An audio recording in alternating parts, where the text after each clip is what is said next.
ത്രിയേക ദൈവത്തിൻ്റെ വലിയ തിരുനാമത്തിന് മഹത്വമുണ്ടായിരിക്കട്ടെ. ബഹുമാനപ്പെട്ട അച്ഛൻ, കർത്താവിനാൽ അനുഗ്രഹിക്കപ്പെട്ട വിശ്വാസികളുടെ സമൂഹമേ, വലിയ നോയമ്പിലെ ധ്യാനത്തിനും പ്രാർത്ഥനയ്ക്കുമായി പരിശുദ്ധൻ്റെ സന്നിധിയിലേക്ക് കടന്നു വന്ന എല്ലാ വിശ്വാസികളെയും പരിമല സെമിനാരിയിലേക്ക് സ്വാഗതം ചെയ്യുന്നു. വലിയ നോയമ്പിൻ്റെ വലിയ ദിവസങ്ങളിലൂടെ നമ്മൾ യാത്ര ചെയ്യുകയാണ്. വിശുദ്ധി നിറഞ്ഞതായ ഈ ദിവസങ്ങൾ നമ്മുടെ ആത്മശരീര ദേഹികളെ വിശുദ്ധിയിലേക്ക് നയിക്കുവാനായിട്ട് ദൈവസന്നിധിയിൽ നമുക്ക് സമർപ്പിക്കാം. യേശു തമ്പുരാൻ ഉപവാസവും പ്രാർത്ഥനയും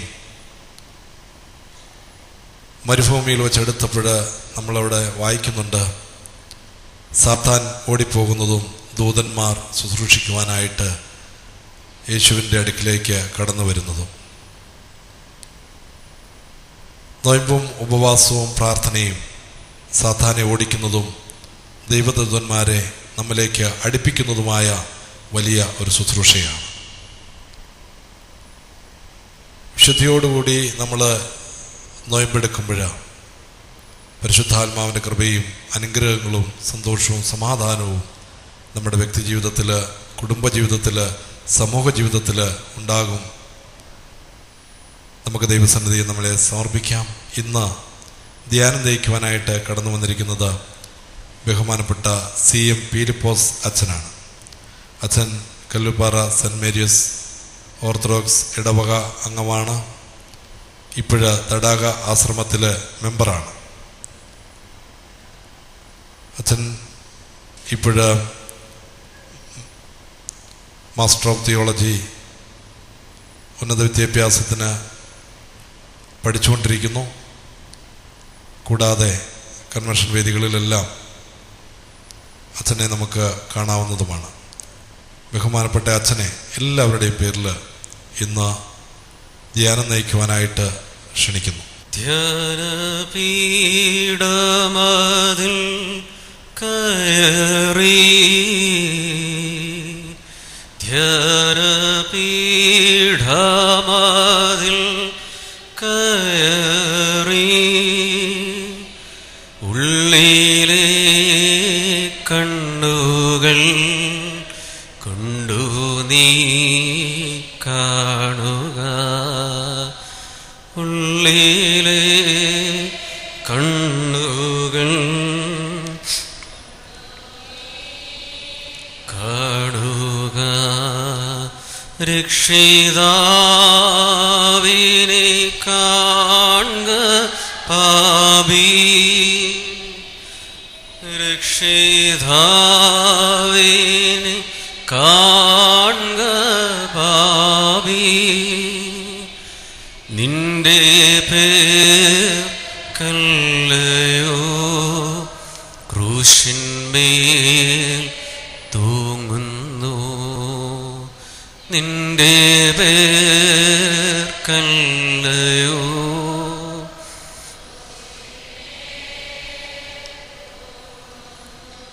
തലകളെ വണങ്ങാം, ധ്യാനിക്കാം. പിതൃത്വപരിശുദ്ധാത്മാവാൻ ദൈവമേ, ഈ ധ്യാനത്തിൻ്റെ നിമിഷങ്ങളിൽ നിൻ്റെ പരിശുദ്ധാത്മാവ് ഞങ്ങളോടുകൂടെ വ്യാപരിച്ചിട്ടിരിക്കുന്ന കൃപകൾക്കായി അങ്ങേ സ്തുതിക്കുന്നു. നല്ലവനായ ദൈവമേ, വിവിധ സ്ഥലങ്ങളിലായിരുന്ന ഞങ്ങളെ നിൻ്റെ പരിശുദ്ധാത്മാവ് ഒരുമിച്ച് വിളിച്ചേർത്തു. ചിതറിയ ഗോതമ്പ് മണികൾ ഒരപ്പമായി തീരുവാൻ നീ തിരുമനസ്സാകുന്നത് പോലെ വിവിധ സ്ഥലങ്ങളിലായിരിക്കുന്നവർ ഒരേ മനസ്സോടെ ഒരുമിച്ച് കൂടണമെന്നും ഒരേ മനസ്സോടെ തിരികെ പോകണമെന്നും ഒരേ മനസ്സോടെ വിഭജിക്കപ്പെടണമെന്നും ഒരേ മനസ്സോടെ വിളമ്പിക്കൊടുക്കപ്പെടണമെന്നുമൊക്കെ നിൻ്റെ പരിശുദ്ധാത്മാവ് മുൻകൂട്ടി നിശ്ചയിച്ച സ്നേഹത്തിനായിട്ട് സ്തുതിക്കും. ഇന്നത്തെ ധ്യാന ശുശ്രൂഷയുടെ അനുഗ്രഹത്തിനായി വചനം പറയുന്ന എൻ്റെയും കേൾക്കുന്ന ഞങ്ങളെല്ലാവരുടെയും തന്നെ ജീവിതത്തിന് അനുഗ്രഹമായി അനുഭവമായി മാറുവാൻ നല്ല ദൈവമേ കരുണ ചെയ്യണമേ. ദൈവമാതാവിൻ്റെയും പുണ്യപിതാക്കന്മാരുടെയും പ്രത്യേക പരിമലമോ ഗ്രിഗോറിയോസിൻ്റെയും ദിവ്യമായ മധ്യസ്ഥത ഞങ്ങൾക്ക് അനുഗ്രഹത്തിന് കാരണമാകട്ടെ. പിതാവിൻ്റെയും പുത്രൻ്റെയും പരിശുദ്ധാത്മാവിൻ്റെയും നാമത്തിൽ തന്നെ ആമേൻ. വന്ദിനായ ആചാര്യശ്രേഷ്ഠൻ, സ്നേഹമുള്ള മാതാപിതാക്കളെ, സഹോദരങ്ങളെ, കുഞ്ഞുമക്കളെ, ക്രിസ്തുയേശുവിൻ്റെ ധന്യനാമത്തിൽ നിങ്ങൾക്കേവർക്കും സ്നേഹവന്ദനം. വലിയ നൊയമ്പിൻ്റെ അനുഗ്രഹീതമായ ഈ നാളുകളിൽ നൊയമ്പിനെ ആയുധമാക്കി തിന്മയോട് പടപൊരുതി വിജയിച്ച ഒരു പുണ്യപിതാവിൻ്റെ ഖബറിങ്കൽ ധ്യാനത്തിനായിട്ട് ഒരുമിച്ച് കൂടിയിരിക്കുന്നവരാണ് നാം എല്ലാവരും. ഈ ധ്യാനത്തിനായി നിൽക്കുമ്പോൾ നൊയമ്പിൻ്റെ പുണ്യങ്ങൾ എന്താണെന്ന് തിരിച്ചറിയുവാൻ നാം ഏവരും പരിശ്രമിക്കുകയാണല്ലോ. കഴിഞ്ഞ ദിനങ്ങളിൽ, പ്രത്യേകിച്ച് നൊയമ്പിൻ്റെ കാലഘട്ടത്തിലെ വെള്ളിയാഴ്ച ധ്യാനങ്ങളിലൊക്കെ നൊയമ്പിനെക്കുറിച്ച്, ഉപവാസത്തെക്കുറിച്ചൊക്കെയും വന്യരായ ആചാര്യശ്രേഷ്ഠന്മാർ ഇവിടെ പറയുകയുണ്ടായി. സ്നേഹമുള്ളവരെ, അതിനോട് എന്തെങ്കിലും ഒക്കെ കൂടുതലായി പറയാനല്ല, മറിച്ച് അതിനോട് ചേർന്ന് ചിന്തിച്ചു പോകുവാനാണ് ഞാൻ ആഗ്രഹിക്കുന്നത്. പലപ്പോഴും ധ്യാനത്തിന് റിട്രീറ്റ് എന്ന പദം എടുത്തുകൊണ്ട് മടങ്ങിപ്പോക്ക് അല്ലെങ്കിൽ മടങ്ങിവരവ് എന്നുള്ള അർത്ഥതലം നാം കേൾക്കുന്നത് സ്ഥിരമായി, ഒരു പക്ഷേ കേട്ട് തഴമ്പിച്ചിട്ടുമുണ്ടാകാം. അതുകൊണ്ട് തന്നെ നൊയമ്പിൻ്റെ അല്ലെങ്കിൽ ധ്യാനത്തിൻ്റെയൊക്കെ യഥാർത്ഥത്തിലുള്ള അർത്ഥതലങ്ങൾ കണ്ടെത്താൻ നമ്മളൊരു മനസ്സോടുകൂടി ഒന്ന് പരിശ്രമിക്കാനായിട്ട് പോവുകയാണ്. വിശുദ്ധ ലൂക്കോസ് എഴുതിയ സുവിശേഷം അതിൻ്റെ 4-ാമത്തെ അധ്യായം 1 മുതൽ 3 വരെയുള്ള വേദഭാഗങ്ങൾ ആമുഖമായി ഞാനത് വായിക്കാനായിട്ട് ആഗ്രഹിക്കുന്നു. വിശുദ്ധ ലൂക്കോസ് 3:1 മുതൽ 4-ാം അധ്യായം 1 മുതൽ 3 വരെയുള്ള വേദഭാഗങ്ങൾ. യേശു പരിശുദ്ധാത്മാവ് കൊണ്ട് നിറഞ്ഞവനായി യോർദാനിൽ നിന്ന് മടങ്ങി. ആകൽ കറുസായാൽ താൻ പരീക്ഷിക്കപ്പെടേണ്ടതിനായി 40 ദിവസത്തേക്ക് ആത്മാവ് തന്നെ വിജനപ്രദേശത്തെ കൂട്ടിക്കൊണ്ടുപോയി. ആ ദിവസങ്ങളിൽ താൻ ഒന്നും ഭക്ഷിച്ചതേയില്ല. ആ ദിവസങ്ങൾ താൻ പൂർത്തിയാക്കി. അവസാനം തനിക്ക് വിശന്നു. ഇതേപോലെ സമാനമായ വാക്യമാണ് വിശുദ്ധ മത്തായി ശ്ലീഹ എഴുതിയ സുവിശേഷം 4-ാമത്തെ അധ്യായം അതിൻ്റെ 1 മുതലുള്ള വാക്യങ്ങളിലും കാണാൻ കഴിയുന്നത്. സമാനമായ വാക്യം. എന്നാൽ ഇതിനൊരു അല്പം വ്യത്യസ്തമായിട്ടാണ് വിശുദ്ധ മർക്കോസ് ബസബ്രോൻ എഴുതിയ 1-ാമത്തെ അധ്യായം അതിൻ്റെ 12-13 വാക്യങ്ങൾ. ആ വാക്യങ്ങളിൽ ഇപ്രകാരം കാണാം: ഉടനെ തന്നെ ആത്മാവ് തന്നെ വിജനപ്രദേശത്തേക്ക് കൊണ്ടുപോയി. സാത്താനാൽ പരീക്ഷിക്കപ്പെട്ടുകൊണ്ട് താൻ 40 ദിവസം വിജനപ്രദേശത്തായിരുന്നു. താൻ കാട്ടുമൃഗങ്ങളോടുകൂടെയായിരുന്നു. മാലാഖമാർ തന്നെ ശുശ്രൂഷിച്ചുകൊണ്ടും ഇരുന്നു.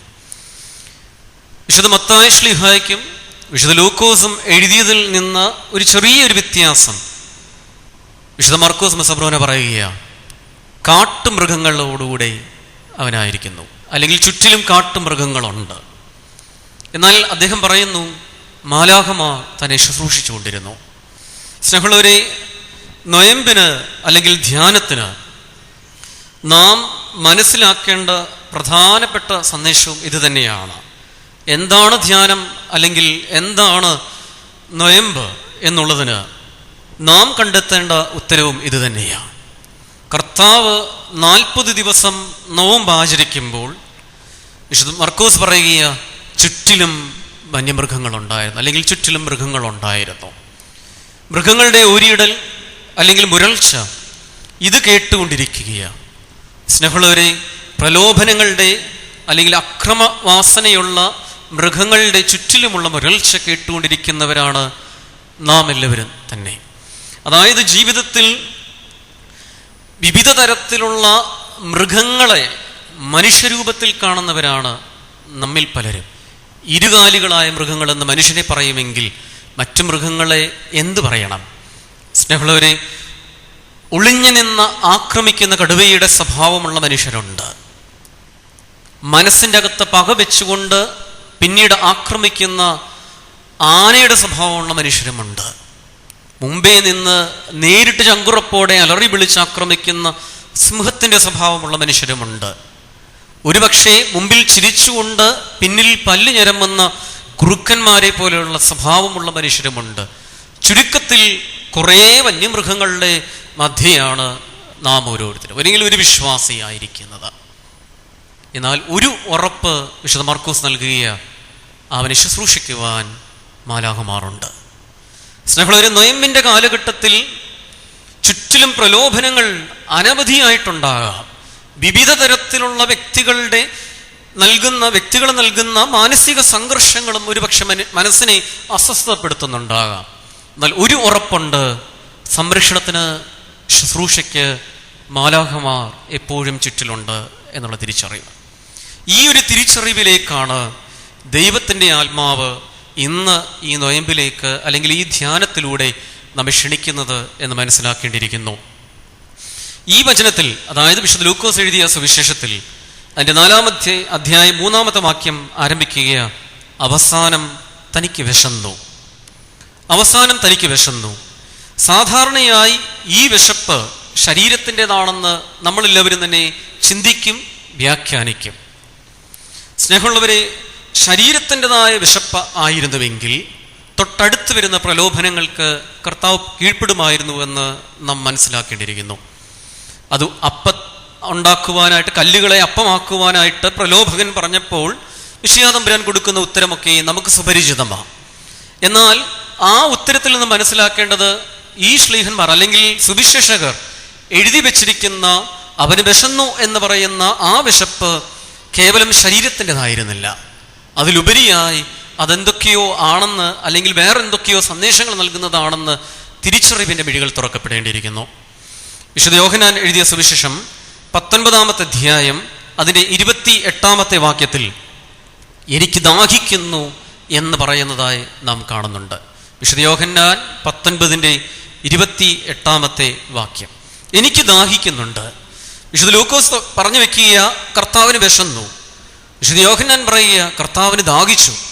ഈ വിശപ്പും ദാഹവും ഒക്കെ മനുഷ്യന്റെ അടിസ്ഥാനപരമായ ചോദനകളുമായി ബന്ധപ്പെട്ട് നിൽക്കുന്നതാണ്. അതായത് ബേസിക് ഇൻസ്റ്റിങ്സ് എന്നൊക്കെ പറയും. സ്നേഹമുള്ളവരെ, മനുഷ്യന്റെ അടിസ്ഥാനപരമായ വികാരങ്ങളോട് ബന്ധപ്പെട്ട് നിൽക്കുന്ന വിശപ്പും ദാഹവും ഇത് ക്രിസ്തുവെന്ന മനുഷ്യപുത്രന്റെ ജീവിതത്തിൽ ഉണ്ടായിരുന്നുവോ? ഈ ചോദ്യത്തിനുള്ള ഉത്തരം കണ്ടെത്താൻ വിശുദ്ധ യോഹന്നാൻ ശ്ലീഹ തന്നെ സഹായിക്കുന്നുണ്ട്. 19-ാമത്തെ അധ്യായം അതിൻ്റെ 30-ാമത്തെ വാക്യം, അതിലിപ്രകാരം പറയുകയാണ്, സകലവും പൂർത്തിയായി എന്ന് പറഞ്ഞുകൊണ്ട് അവൻ തൻ്റെ പ്രാണനെ തൻ്റെ പിതാവിൻ്റെ കയ്യിലേക്ക് ഏൽപ്പിച്ചു കൊടുക്കുന്നുണ്ട്. വിശപ്പും ദാഹവും ഒക്കെ ഉണ്ടായിരുന്നവൻ, അല്ലെങ്കിൽ വിശക്കുന്നു ദാഹിക്കുന്നു എന്ന് പറഞ്ഞവൻ, സകലവും പൂർത്തിയായി എന്ന് പറഞ്ഞുകൊണ്ട് അപ്പൻ്റെ മാറിലേക്ക് ചാരിക്കടന്നുകൊണ്ട് ജീവനെ കൈകളിൽ ഏൽപ്പിക്കുകയാണ്. സ്നേഹമുള്ളവരെ, അപ്പോൾ ഈ വിശപ്പ് എന്തിനെയാണ്, അപ്പോൾ ഈ ദാഹം എന്തിനെയാണ് സൂചിപ്പിക്കുന്നത്? അതിനുള്ള ഉത്തരം വിശുദ്ധ ലൂക്കോസ് എഴുതിയ സുവിശേഷം 4-ാമത്തെ അധ്യായം അതിൻ്റെ 18-ാമത്തെ വാക്യത്തിൽ, കർത്താവിൻ്റെ നസറത്ത് മാനിഫെസ്റ്റോ എന്ന് ദൈവശാസ്ത്രജ്ഞന്മാർ വിളിക്കുന്ന വാക്യത്തിൽ കാണാനായിട്ട് കഴിയും. കർത്താവ് പറയുക, ദൈവത്തിൻ്റെ ആത്മാവ് എൻ്റെ മേലുണ്ട്, ദരിദ്രരോട് സുവിശേഷം അറിയിപ്പാൻ, പീഡിതരെ വിടുവിപ്പാൻ ദൈവത്തിൻ്റെ ആത്മാവിനെ അഭിഷേകം ചെയ്ത് അയച്ചിരിക്കുക. സ്നേഹമുള്ളവർ, കുറേ കാര്യങ്ങൾ അതിനകത്ത് പറയുന്നുണ്ട്.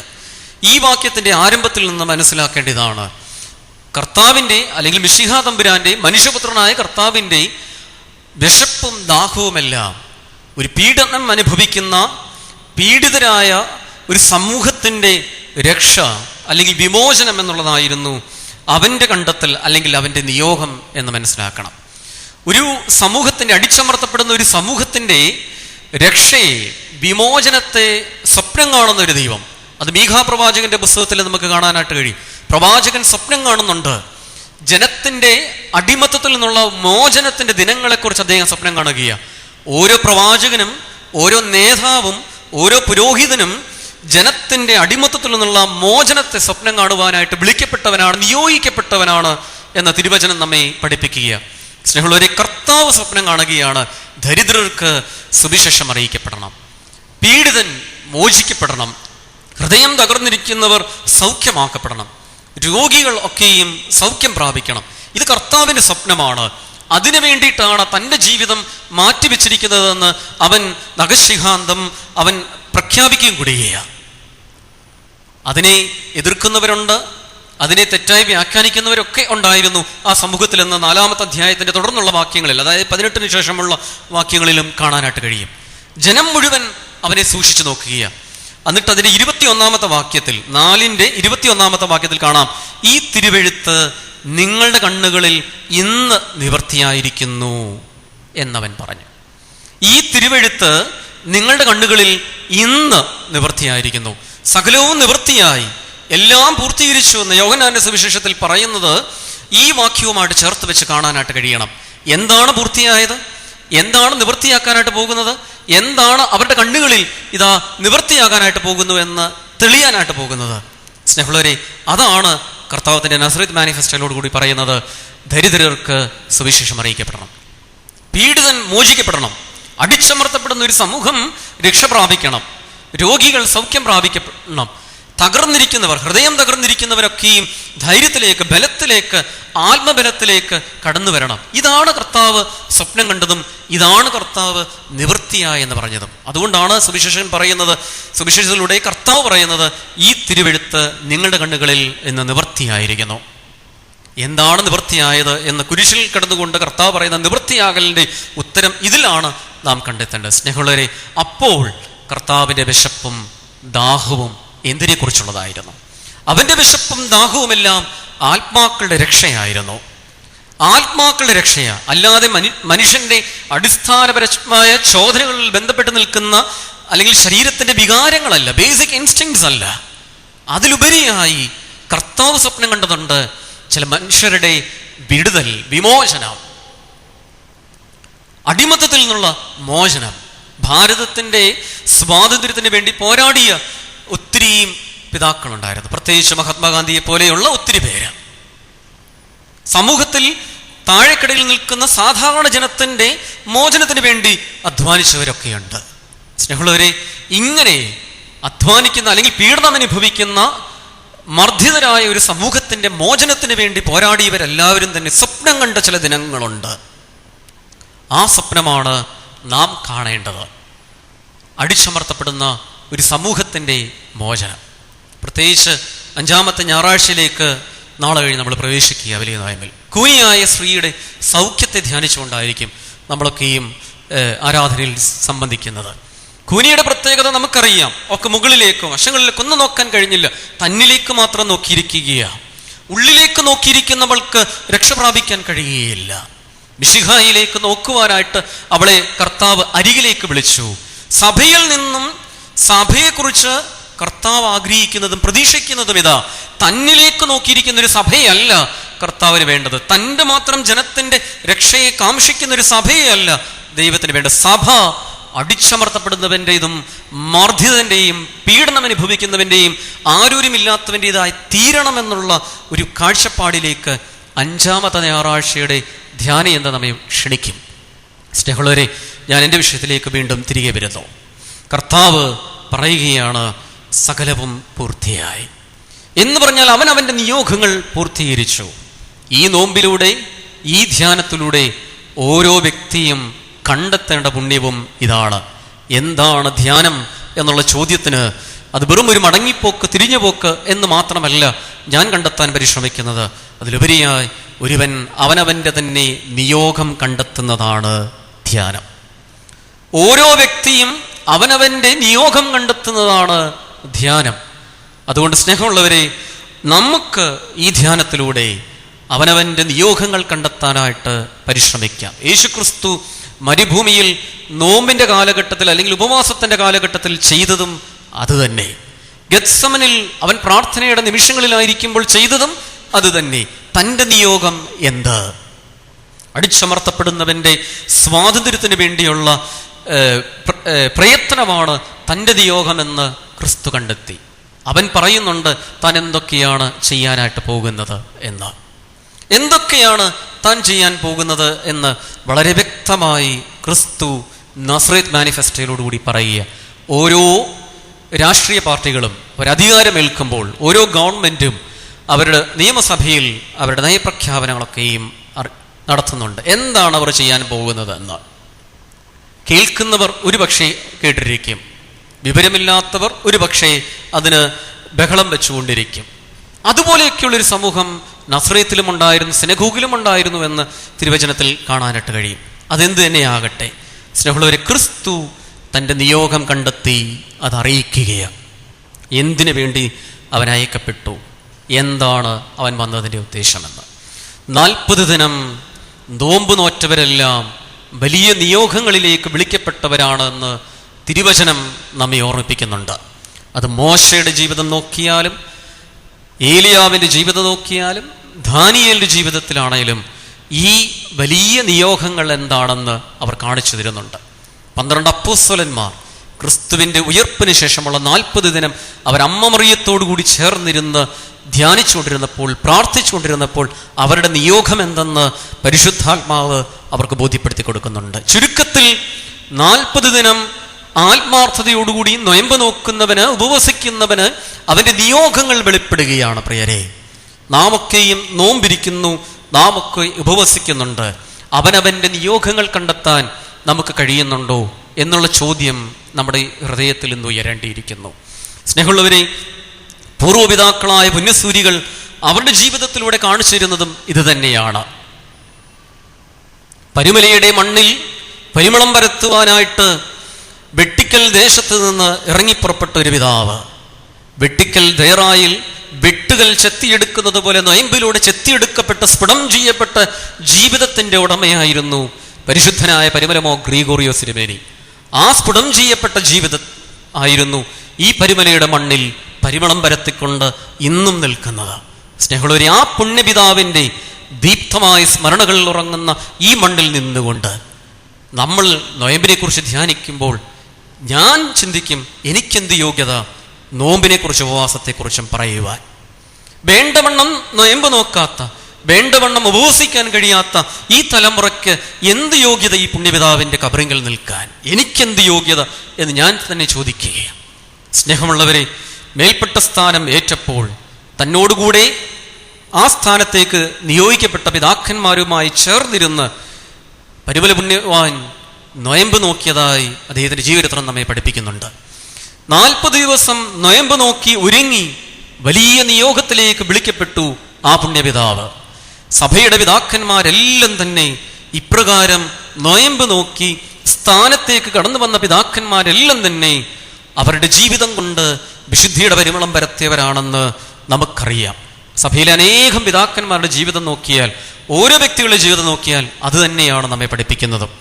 അതുകൊണ്ട് തന്നെയാണ് പിതാക്കന്മാർ ദേവാലയ കൂദാശയ്ക്ക് മുമ്പും പട്ടം കൊണ്ട ശുശ്രൂഷയ്ക്ക് മുമ്പും ഒക്കെ, മൂറോൻ കൂദാശയ്ക്ക് മുമ്പൊക്കെ 40 ദിനം അവർ നൊയമ്പ് നോക്കി ഉപവസിച്ച് പ്രാർത്ഥിച്ച് ഒരുങ്ങി ആ കൃത്യങ്ങളെല്ലാം ചെയ്യുന്നത്. സ്നേഹമുള്ളവരെ, എവിടെ ഒരുമിച്ച് നൊയമ്പ് നോക്കുവാൻ, എവിടെ ഒരുമിച്ച് ഉപവസിക്കുവാൻ മനസ്സ് വെക്കുന്നോ അവിടെ അത്ഭുതങ്ങൾ അരങ്ങേറും, അവിടെ ദൈവത്തിൻ്റെ വിശുദ്ധി പടർന്നു വരും എന്ന് നമ്മൾ തിരിച്ചറിയേണ്ടിയിരിക്കുന്നു. സ്നേഹമുള്ളവരെ, ഇന്നത്തെ ധ്യാനത്തിനായിട്ട് ദൈവത്തിൻ്റെ കരുണയിൽ ആശ്രയിച്ചുകൊണ്ട് ഞാൻ എടുക്കുന്ന വേദഭാഗം പുറപ്പാട് പുസ്തകം 3-ാമത്തെ അധ്യായം അതിൻ്റെ 1-2 വാക്യങ്ങളാണ്. പുറപ്പാട് പുസ്തകം 3-ാം അധ്യായം 1-2 വാക്യങ്ങൾ.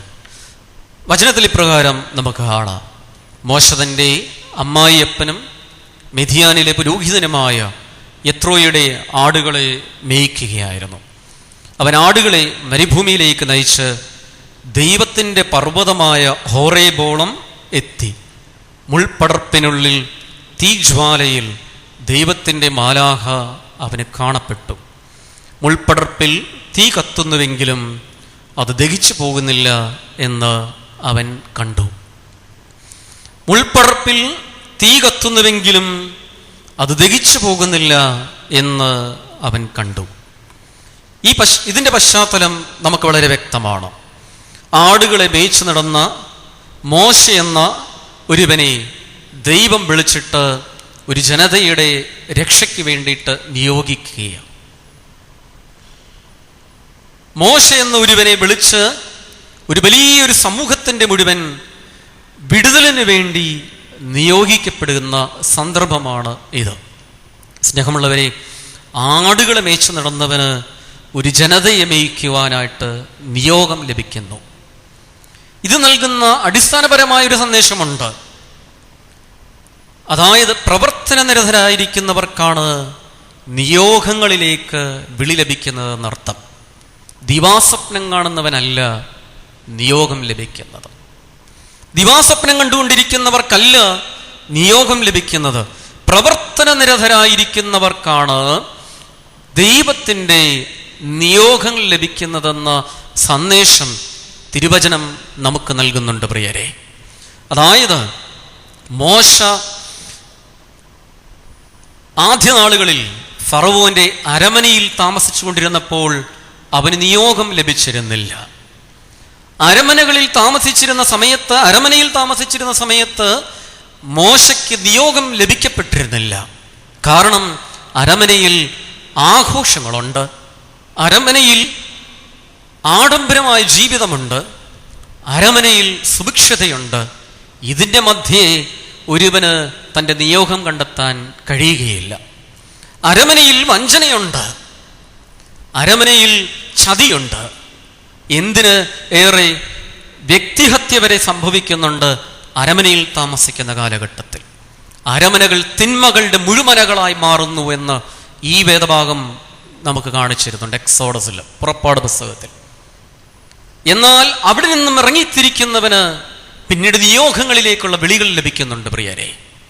അരമനയിൽ താമസിച്ചിരുന്ന കാലത്ത് മോശ ഒന്ന് ജസ്റ്റ് ഒരു ചെറിയൊരു വാക്കിന് വേണ്ടി പോയപ്പോൾ, ചെറിയൊരു യാത്രയ്ക്ക് വേണ്ടി പുറപ്പെട്ടപ്പോൾ,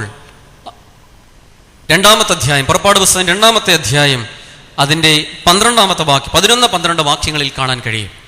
മോശ ഇറങ്ങിത്തിരിച്ചപ്പോൾ അവിടെ ഒരു ഈജിപ്തുകാരൻ മോശയുടെ കുലത്തിൽപ്പെട്ട ഒരുവനെ ഉപദ്രവിക്കുന്നത് കണ്ടു. 12-ാമത്തെ വാക്യം പറയുക, അവൻ അപ്പുറത്തും ഇപ്പുറത്തും തിരിഞ്ഞു നോക്കി, ആരും ഇല്ലെന്ന് കണ്ടപ്പോൾ ആ മിസ്രയീംകാരനെ കൊന്ന് മണലിൽ മറവ് ചെയ്തു. സ്നേഹമുള്ളവരെ, അരമനയിൽ കഴിയുമ്പോൾ അവന്റെ ഉള്ളു മുഴുവൻ കൊണഷ്ട. അരമനയിൽ കഴിയുന്നവന് നിയോഗങ്ങൾ കണ്ടെത്താൻ കഴിയാതെ പോകുന്നതിന്റെ കാരണം അതാ. അവൻ അപ്പുറത്തും ഇപ്പുറത്തും നോക്കി, ആരും കാണുന്നില്ലെന്ന് കണ്ടപ്പോൾ ഒരുവനെ കൊല്ലാനായിട്ടുള്ള മനസ്സ് പോലും അവനുണ്ടായിരുന്നു. അരമനകളിൽ കുടിയിരിക്കുന്നതിൽ നിന്നും പുറത്തു വരണം.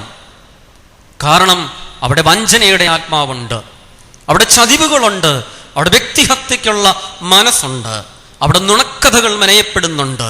അതുകൊണ്ട് അവിടെ നിൽക്കുന്നവന് നിയോഗങ്ങൾ ലഭിക്കുകയില്ല, നിയോഗങ്ങൾ തിരിച്ചറിയുവാനും കഴിയുകയില്ല. പുറത്തേക്ക് വരണം. മോശ പുറത്തേക്ക് വന്നു. സ്നേഹമുള്ളവരെ, യോഗ്യതയുള്ളവന് യോഗമില്ലെന്ന് പറയും, യോഗമുള്ളവനൊട്ട് യോഗ്യതയുമില്ല. മോശയ്ക്ക് യോഗമൊക്കെയുണ്ട്, എന്നാൽ അരമനയിൽ അവൻ കഴിഞ്ഞിരുന്നത് കൊണ്ട് യോഗ്യതയില്ലായിരുന്നു.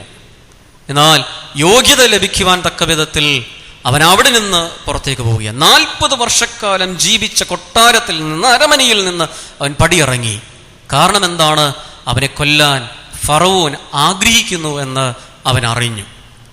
തിരുവചനത്തിൽ അങ്ങനെ തന്നെ പറയുന്നുണ്ട്, ഫറവോൻ അവനെ കൊല്ലാനായിട്ട് ആഗ്രഹിക്കുന്നു. 15-ാമത്തെ വാക്യം, 2-ാം അധ്യായം 15-ന്റെ വാക്യത്തിൽ മോശ ഫറവോന്റെ സന്നിധിയിൽ നിന്ന് ഓടി.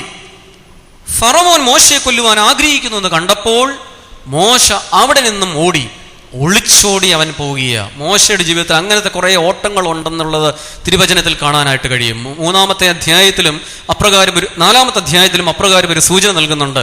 4-ാം അധ്യായം അതിന്റെ 3-ാമത്തെ വാക്യത്തിൽ വടി പാമ്പായി തീർന്നപ്പോൾ മോശ അതിന് മുമ്പിൽ നിന്ന് ഓടി. ഭയമുള്ളവനാണ്, എന്നാൽ ഒളിവിൽ ഒരാളെ കൊല്ലാനുള്ള ധൈര്യമുള്ളവനാണ്. അതാണ് ഞാൻ പറഞ്ഞത്, കടുവയുടെ സ്വഭാവമാണ്. ഒളിഞ്ഞിരുന്ന് ആക്രമിക്കും. സിംഹത്തിന് ഒരു പ്രത്യേകതയുണ്ട്, മുമ്പിൽ നിന്ന് ആക്രമിക്കും, വെല്ലുവിളിക്കും മുമ്പിൽ നിന്നുകൊണ്ട്. സ്നേഹമുള്ളവരെ, ഒളിഞ്ഞു നിന്ന് ആക്രമിക്കാൻ ധൈര്യമുള്ളവൻ ഒളിവിൽ പോകുന്നുണ്ട് ഫറവോന്റെ അരികിൽ നിന്ന്. മോശ ഓടി ഒളിച്ചു. അവൻ ചെന്ന് എത്തുന്ന ഒരു ദേശത്തെക്കുറിച്ചൊക്കെ 2-ാമത്തെ അധ്യായത്തിൽ പറയുന്നുണ്ട്. സ്നേഹമുള്ളവരെ, ആ കാര്യങ്ങളിലേക്കൊന്നുമല്ല ഞാൻ വരുന്നത്. നമ്മുടെ ധ്യാനം എന്ത് ഇതാണ്? മുൾമരം, മുൾപടർപ്പിനുള്ളിൽ തീജ്വാലയിൽ ദൈവത്തിന്റെ മാലാഖ അവന് കാണപ്പെട്ടു. മുൾപടർപ്പിൽ തീ കത്തുന്നുവെങ്കിലും അത് ദഹിച്ചു പോകുന്നില്ല എന്ന് അവൻ കണ്ടു. മുൾപടർപ്പ് എരിഞ്ഞു കത്തുന്നുണ്ട്. എന്നാൽ അത് ദഹിച്ചു പോകുന്നില്ല എന്നവൻ കണ്ടു. മോശയുടെ നിയോഗം ഇവിടെ ആരംഭിക്കുകയാണ്. നിയോഗങ്ങൾക്ക് മുമ്പ് എരിഞ്ഞു കത്തുന്ന ചില മുൾപ്പടർപ്പുകളുണ്ട് പ്രിയരെ, ഓരോരുവന്റെയും ജീവിതത്തിൽ. എരിഞ്ഞു കത്തുന്ന മുൾപ്പടർപ്പിന്റെ മുമ്പിൽ നിന്നുകൊണ്ടാണ് ഒരുവന്റെ ലൈഫിന്റെ ജീവിതത്തിന്റെ ടേണിംഗ് പോയിന്റ് ആരംഭിക്കുന്നത്. മോശയുടെ ജീവിതത്തിന്റെ ടേണിംഗ് പോയിന്റ്, വഴിത്തിരിവ് സംഭവിക്കുന്നത് മുമ്പിൽ എരിഞ്ഞു കത്തുന്ന മുൾപ്പടർപ്പിനെ കണ്ടപ്പോഴാണ്. സ്നേഹമുള്ളവരെ, ഇതിനെക്കുറിച്ച് പിതാക്കന്മാർ അമ്മ മറിയത്തോടു കൂടി ബന്ധപ്പെടുത്തി പറയുന്നുണ്ട്. അതുകൊണ്ടാണ് വിശുദ്ധ കുർബാന ആരംഭിക്കുന്നതിന് മുമ്പേ നമ്മളൊക്കെ പാടും, മുൾമരമേരിയാതിരിതി തന്നടുവിൽ കണ്ടതുപോ ചിന്മയനാമറിയാമിൽ വസിച്ചു ശരീരംപൂണ്ടു അതിനാൽ ഭംഗവുമാ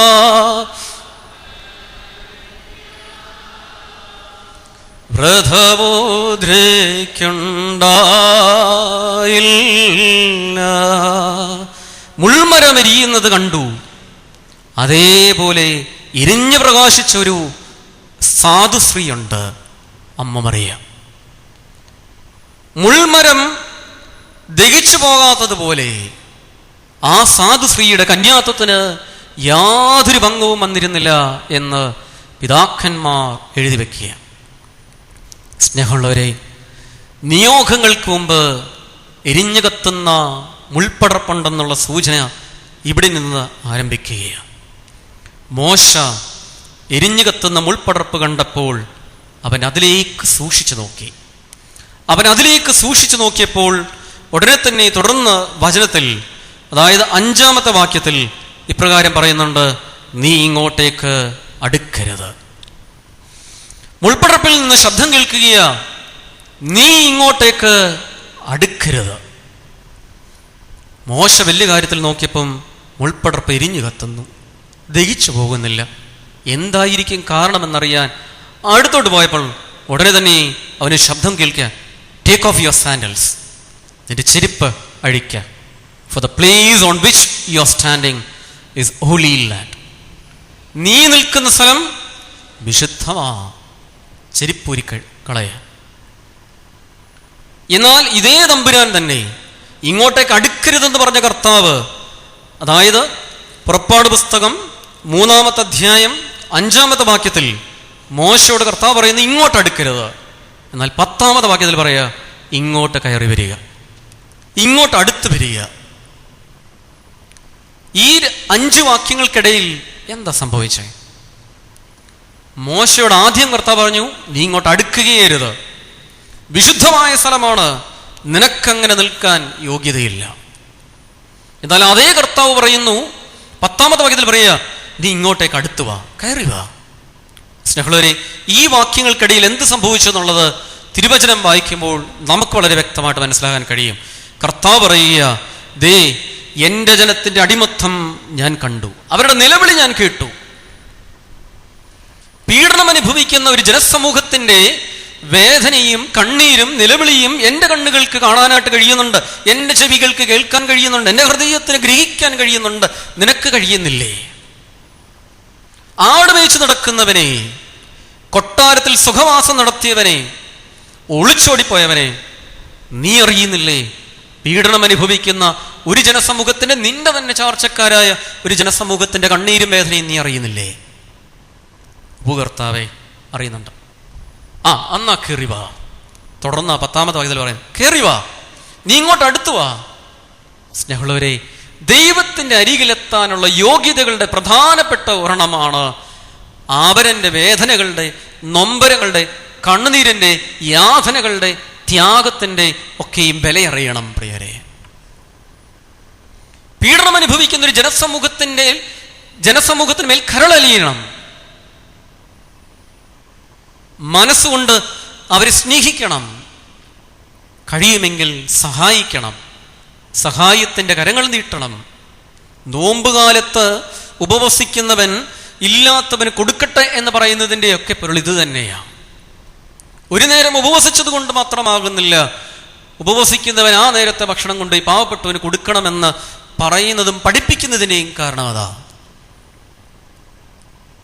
സ്നേഹമുള്ളവരെ, ഞാൻ യാത്ര ചെയ്യുമ്പോൾ ഉപവാസത്തിന് എൻ്റെ അമ്മ എനിക്ക് ചെയ്യുന്ന കാര്യമുണ്ട്. എനിക്ക് പൊതിഞ്ഞു തരുന്ന ഭക്ഷണക്കൂട്ടത്തിൽ, അതായത് ഉപവാസം കഴിയുമ്പോൾ കഴിക്കാൻ തരുന്ന ഭക്ഷണത്തിൻ്റെ കൂട്ടത്തിൽ ഇല്ലാത്തവന് കൂടി കൊടുക്കാൻ ഒരു പൊതിച്ചോറുണ്ടാക്കി തരും, വഴിയിൽ കാണുന്ന ദരിദ്രർക്ക് കൊടുക്കാനായിട്ട്. നമ്മുടെ കുടുംബങ്ങളിൽ അഭ്യസിക്കേണ്ട ഒരു പാഠം ഇതാണ്.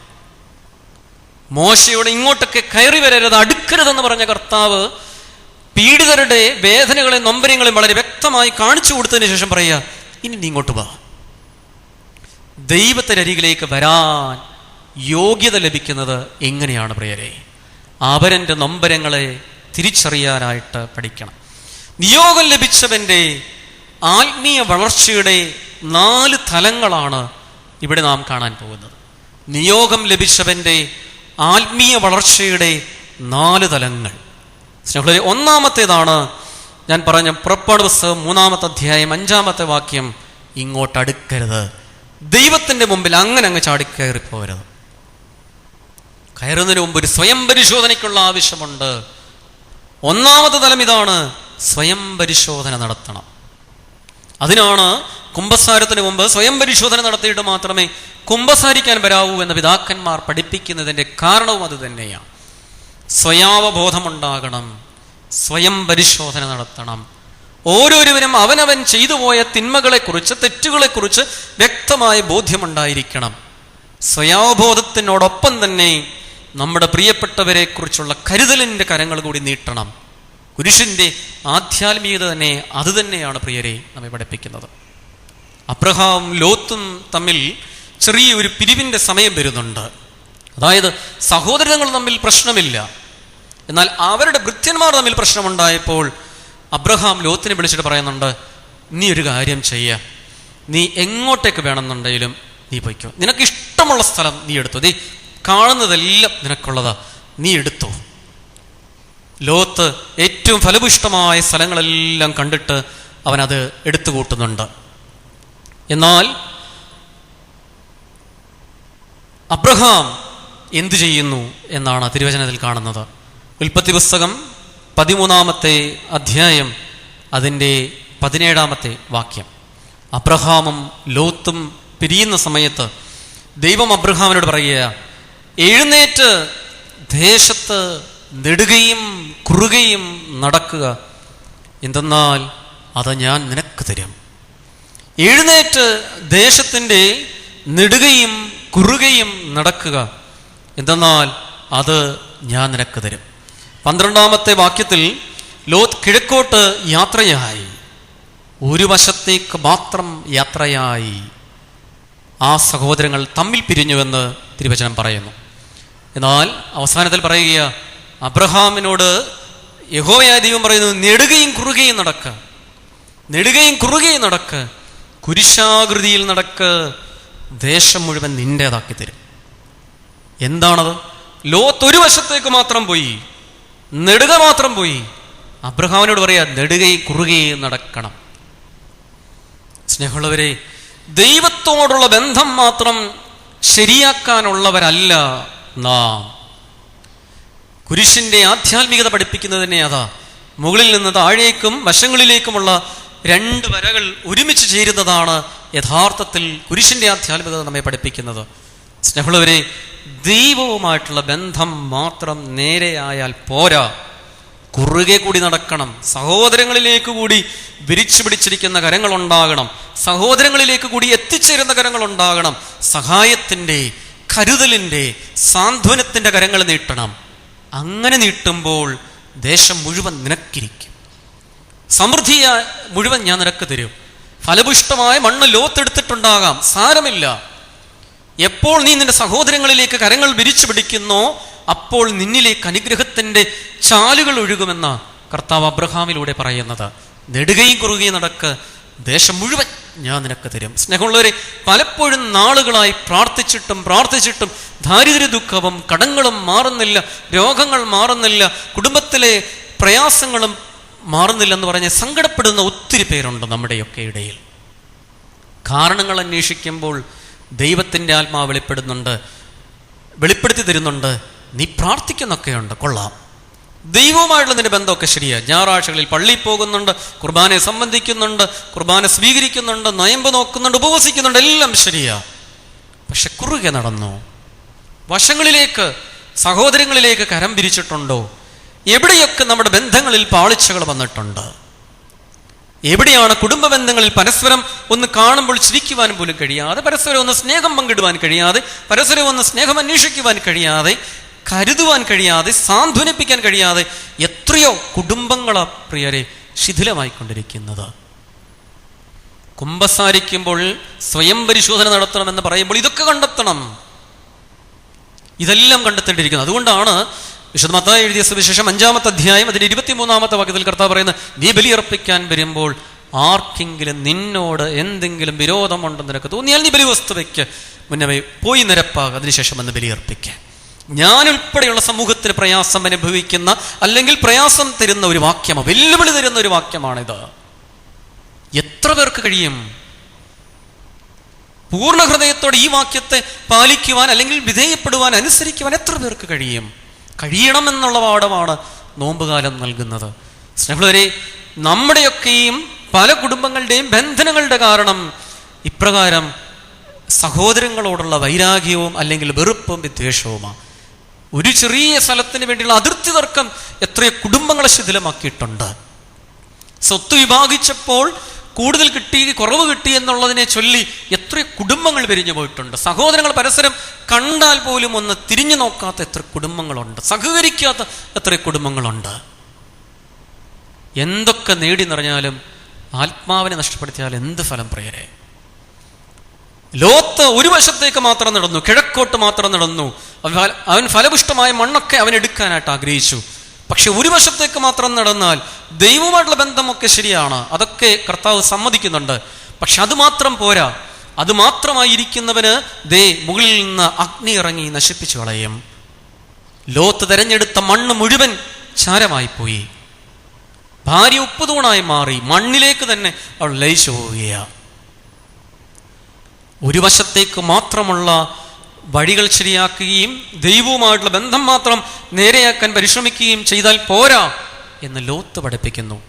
എന്നാൽ അബ്രഹാമിലൂടെ കർത്താവ് പറയുക, നെടുകയും കുറുകയും നടക്ക, ഞാൻ നിനക്ക് സകലവും തരാം, എല്ലാ അനുഗ്രഹങ്ങളും തരാം. സ്നേഹമുള്ളവരെ, സമൃദ്ധി ഉണ്ടാകുവാൻ അത് വേദോപരീതികളും പെന്തക്കോസുകാരനും പഠിപ്പിക്കുന്നത് പോലെയുള്ള ഐശ്വര്യത്തിന് പ്രോസ്പെരിറ്റി തിയോളജി അല്ല ഇവിടെ പറയുന്നത്. കുറെ പണം മാത്രം കിട്ടുന്ന അല്ലെങ്കിൽ സമ്പത്ത് മാത്രം സ്വരൂപിക്കുന്ന ഐശ്വര്യത്തെ അല്ല ഈ വചനം നമ്മെ പഠിപ്പിക്കുന്നത്. അത് കുടുംബത്തിന്റെ സമാധാനമാ, ബലമുള്ള ഒരു കുടുംബമാ, ഉറപ്പുള്ള കെട്ടുറപ്പുള്ള ഒരു കുടുംബമാ. ആ കുടുംബം ഉണ്ടാകണം. അതുകൊണ്ട് തന്നെ കുടുംബങ്ങൾ അനുഗ്രഹിക്കപ്പെടുവാൻ ദൈവവുമായുള്ള ബന്ധം നേരെയാകണം, സഹോദരങ്ങളോടുള്ള ബന്ധവും നേരെയാകണം. എവിടെയെങ്കിലൊക്കെ വിള്ളലുകൾ സംഭവിച്ചിട്ടുണ്ടോ? ഗോ ആൻഡ് റെക്ടിഫൈ, പോയി തിരുത്ത, എന്നിട്ട് ബലിയർപ്പിക്ക് എന്ന് തിരുവചനം നമ്മെ ഓർമ്മിപ്പിക്കുന്നു. സ്നേഹമുള്ളവർ, ഇവിടെ നിയോഗം ലഭിച്ചവന്റെ ആത്മീയ വളർച്ചയുടെ ഒന്നാമത്തെ പടിയിൽ പറയുക, കയറി വരരുത്, സഹോദരന്റെ നൊമ്പരങ്ങൾ അറിയാദ്യം.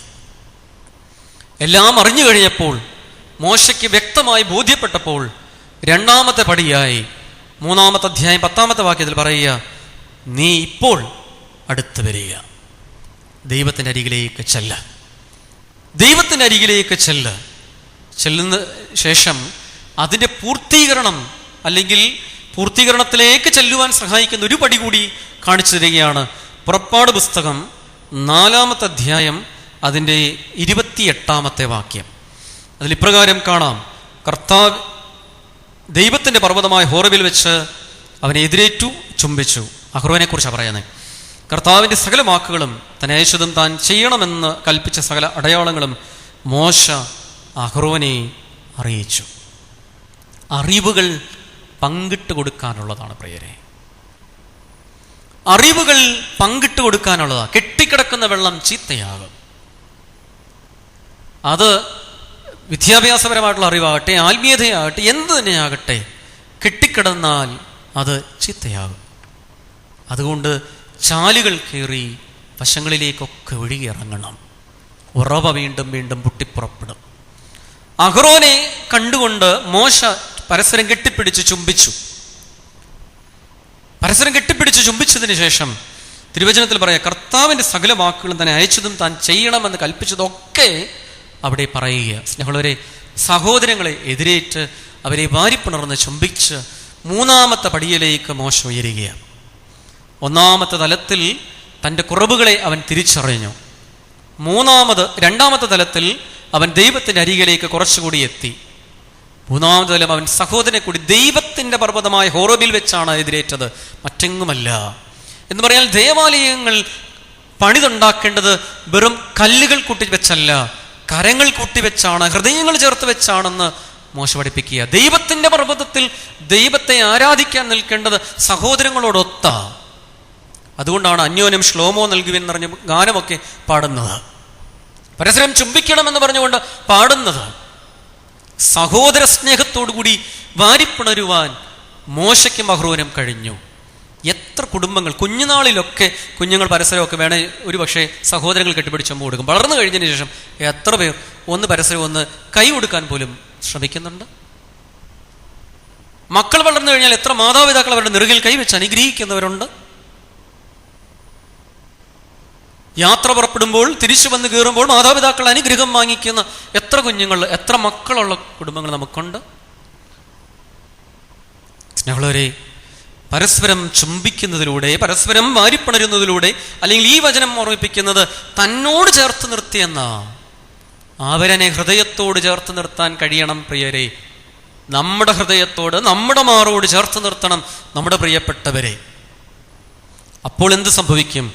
ആത്മീയതയുടെ നിയോഗങ്ങൾ ലഭിച്ചവന്റെ ആത്മീയതയുടെ നാലാമത്തെ പടി കാണാനായിട്ട് കഴിയും. അതായത് ദൈവത്തെ അവർ ആരാധിച്ചു. പുറപ്പാട് പുസ്തകം 3-ാം അധ്യായം അതിന്റെ 12-ാമത്തെ വാക്യത്തിൽ പറയുക, നിങ്ങൾ ഈ പർവ്വതത്തിങ്കിൽ ദൈവത്തെ ആരാധിക്കും എന്നുള്ളത് ഞാൻ നിന്നെ അയച്ചു എന്നതിൻ്റെ അടയാളം എന്നവൻ പറഞ്ഞു. അടയാളം ചോദിക്കുകയാണ് മോശ. ദൈവമേ, നീയാണ് എന്നെ അയക്കുന്നതെന്ന് ഈ ജനത്തിന് എന്തടയാളമാണ് ഞാൻ കൊടുക്കേണ്ടത്? കർത്താവ് പറയുന്നുണ്ട്, നിങ്ങൾ ഈ മലയിൽ തന്നെ, ഈ എവിടെ നിന്ന് പുറപ്പെടുന്നുവോ ആ മലയിൽ തന്നെ നീ ആരാധിക്കും. അതാണ് നിനക്കുള്ള അടയാളം. ഈ അടയാളം എപ്പോഴാണ് പൂർത്തിയായത് എന്ന് കാണാൻ കഴിയും. പുറപ്പാട് പുസ്തകം അതിൻ്റെ 18-ാമത്തെ അധ്യായം, പുറപ്പാട് പുസ്തകം 18-ാമത്തെ അധ്യായം അതിൻ്റെ 5-12 വാക്യങ്ങൾ, 5-ാമത്തെയും 12-ാമത്തെയും വാക്യങ്ങൾ. 5-ാമത്തെ വാക്യത്തിൽ ഇപ്രകാരം കാണാം, മോശയുടെ മക്കളും അവൻ്റെ ഭാര്യയും അവൻ്റെ അമ്മായപ്പൻ യത്രോയും കൂടെ മരുഭൂമിയിൽ അവൻ പാർത്തിരുന്ന ഇടമായ ദൈവത്തിൻ്റെ പർവ്വതത്തിങ്കൽ വന്നെത്തി. ഹോറേബ് എന്ന പർവ്വതത്തിൽ അവർ വന്നു എന്നാണ് പറയുന്നത്. 12-ാമത്തെ വാക്യത്തിൽ പറയുന്നു, മോശയുടെ അമ്മായപ്പനായ യത്രോ കർത്താവിന് സമാധാന ബലികളും ഹോമബലികളും അർപ്പിച്ചു. ദൈവത്തിന് ബലിയർപ്പിക്കുവാനായിട്ട് അമ്മായപ്പനോടും ജനത്തോടു കൂടി ചേർന്ന് മോശയ്ക്കിടയായി. സ്നേഹിതരെ, ഇതിൻ്റെ പൊരുൾ ഇത്രമാത്രം നമ്മൾ തിരിച്ചറിയുക. മോശയെ ദൈവം വിളിച്ച് നിയോഗം ഏൽപ്പിച്ചപ്പോൾ മോശയോട് കർത്താവ് പറയുന്നൊരു കാര്യമുണ്ട്, നീ ഫറവോനോട് എന്ന് പറയണം, യഹോവയായ ദൈവത്തെ ആരാധിക്കുവാനായിട്ടാണ് ഈ ജനത്തെ നീ വിട്ടുതരേണ്ടത്, മറ്റൊന്നിനുമല്ല. ഫലപുഷ്ടമായ മണ്ണിലേക്ക് കൊണ്ടുപോകാൻ വേണ്ടിയിട്ടല്ല, ദൈവത്തെ ആരാധിക്കാൻ വേണ്ടിയിട്ടാണ്. ദൈവത്തെ ആരാധിക്കാൻ വേണ്ടി നീ ഈ ജനത്തെ എനിക്ക് വിട്ടുതരണം. യഹോവയായ ദൈവം മോശയോട് പറയുന്നു, നിന്നെ ഞാനാണ് നിയോഗിച്ചെന്നുള്ളതിൻ്റെ അടയാളമായി നീ ഈ മലയിൽ തന്നെ ആരാധിക്കും. വിടുവിക്കപ്പെടുന്ന അല്ലെങ്കിൽ മോചനം പ്രാപിക്കുന്ന ജനവും മോശയും എല്ലാവരും കൂടി വന്നു, ദൈവത്തിൻ്റെ പർവ്വതത്തിൽ വന്ന് താമസിച്ചു. എന്നാൽ അവർ മറന്നുപോയി ബലിയർപ്പിക്കാൻ. ദൈവത്തിൻ്റെ പർവ്വതമായ ഹോറേബിൽ അവർ എത്തി, ബലിയർപ്പണം അവർ വിട്ടു. പകരം അവർ മന്ന പെറുക്കി നടന്നു, കാടപക്ഷിയെ പെറുക്കി നടന്നു, അവർ വെള്ളം കുടിച്ച് നടന്നു. എന്ന് പറഞ്ഞാൽ തീറ്റയുമായിട്ട് മാത്രം അവർ അവരുടെ മനസ്സുകളെ ഒതുക്കി നിർത്താം. ശരീരത്തിൻ്റെതായ താല്പര്യങ്ങൾക്ക് മാത്രം, അല്ലെങ്കിൽ അതിനു വേണ്ടി മാത്രം അവർ പരിശ്രമിച്ചു നിർത്താം. അതുകൊണ്ടാണ് അവർക്ക് വിശന്നപ്പോൾ അവർ പരാതി പറയുന്നത്, ദാഹിച്ചപ്പോൾ അവർ പരാതി പറയുന്നത്, മാംസാഹാരം കിട്ടാത്തപ്പോൾ അവർ പരാതി പറയുന്നത്. ഇതൊക്കെ മോശ എത്തിച്ചു കൊടുക്കുന്നുണ്ട്. എന്നാൽ അവർ പറഞ്ഞില്ല, ദേ ഞങ്ങൾക്ക് എന്താ, ആരാധന നീ ഒരുക്കി തരാത്തത്? എന്താണ് നീ ഞങ്ങൾക്ക് ബലി അർപ്പിക്കാത്തത്? എന്താണ് നീ ഞങ്ങൾക്ക് വേണ്ടി ബലി അർപ്പിക്കാത്തതെന്ന് അവരാരും ചോദിച്ചില്ല പ്രിയരെ. നമുക്കൊക്കെ ഒത്തിരി പരാതികളുണ്ട്.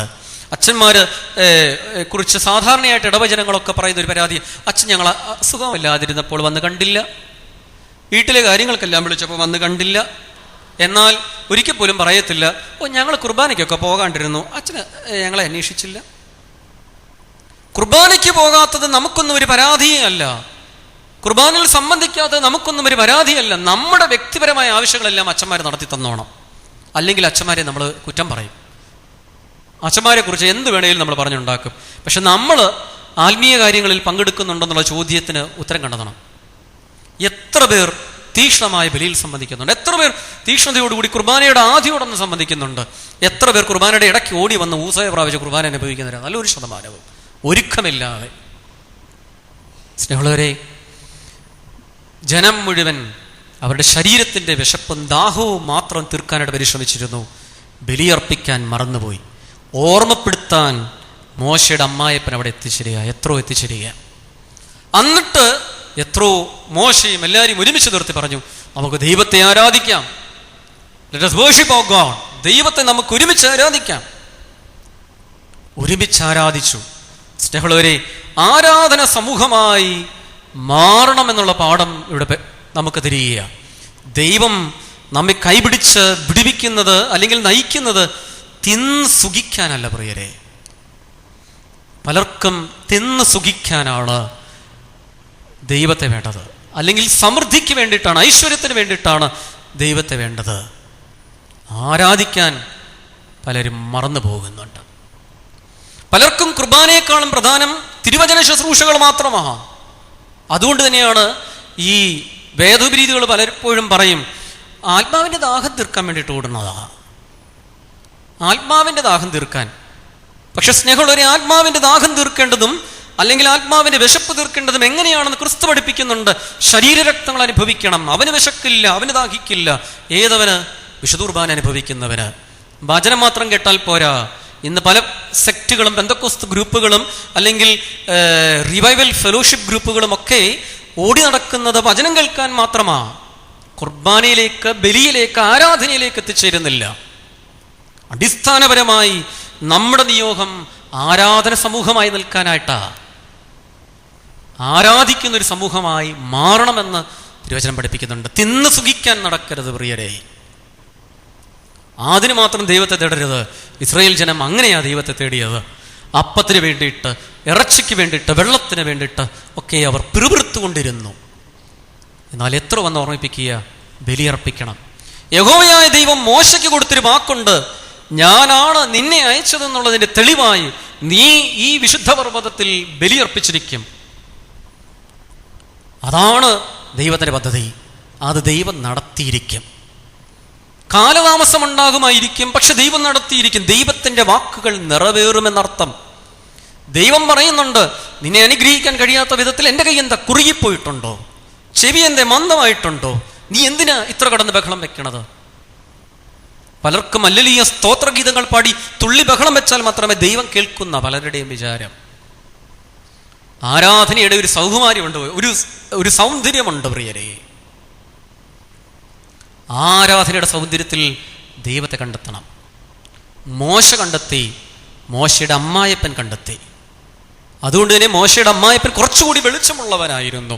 മോശ കുറേ ജനത്തിന്റെ ഒക്കെ പരാതികൾ ഇങ്ങനെ ഒരുമിച്ച് കൈകാര്യം ചെയ്തുകൊണ്ടിരിക്കുമ്പോൾ മോശയുടെ അമ്മായപ്പൻ പറയും, നീ എന്തിനാ എത്ര ഭാരപ്പെടുന്നത്? നീ ഒരു കാര്യം ചെയ്യ്, ചെറിയ ചെറിയ സമൂഹമായിട്ട് തിരിക്കുക.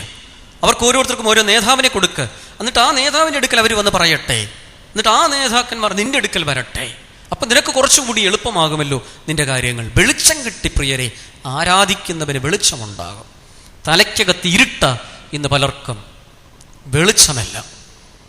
ഇരുട്ട് നിറയുന്നത് കൊണ്ടാണ് കുർബാന വേണ്ട, മധ്യസ്ഥന്മാർ വേണ്ട, ദൈവമാതാവ് വേണ്ട, ശിശുസ്നാനം വേണ്ട എന്നൊക്കെ പറയും, കുംഭസാരം വേണ്ട, കൂദാശകൾ വേണ്ട എന്ന് പറഞ്ഞുകൊണ്ട് പല പെന്തക്കോസ്ത് പ്രസ്ഥാനങ്ങളിലേക്കും റിവൈവൽ ഫെലോഷിപ്പുകളിലേക്കും മനുഷ്യർ ഓടുന്നതിൻ്റെ കാരണം അതാണ്.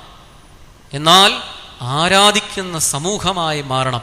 പരിശുദ്ധനായ പരിമല തിരുമേനിയുടെ ഖബറിടമുള്ള സ്ഥലത്ത് നിൽക്കുമ്പോൾ നാം ഓർക്കണം, ആ പുണ്യപിതാവ് തൻ്റെ ജീവിതത്തിൻ്റെ മഹത്വം മുഴുവൻ തിരിച്ചറിയുന്നത് കുർബാനയിൽ. ദൈവത്തെ ദൈവത്തിന്റെ കൃപ മുഴുവൻ തിരിച്ചറിയുന്നത് കുർബാനയിലൂടെയാണ്.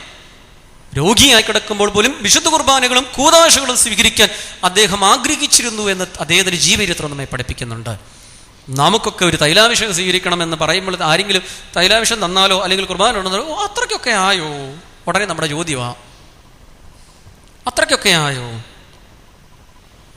സ്നേഹമുള്ളവരെ, അങ്ങേയറ്റത് ചെന്ന് പറ്റിക്കഴിഞ്ഞ് വിശുദ്ധ കുർബാനയല്ല വെള്ളം പോലും ഇറക്കാൻ കഴിയാതാകുമ്പോൾ നമ്മൾ അച്ഛന്മാരുടെ ഒക്കെ വന്ന് പറയും കുർബാന കൊടുക്കണോ അച്ഛ. നേരത്തെ ആരോഗ്യത്തോ എന്ന് പറഞ്ഞാൽ ഒരിച്ചിരിയൊക്കെ കുർബാന ഇറക്കാൻ കഴിയുന്ന അവസ്ഥകളിൽ ആർക്കും കുർബാന കൊടുക്കണ്ട.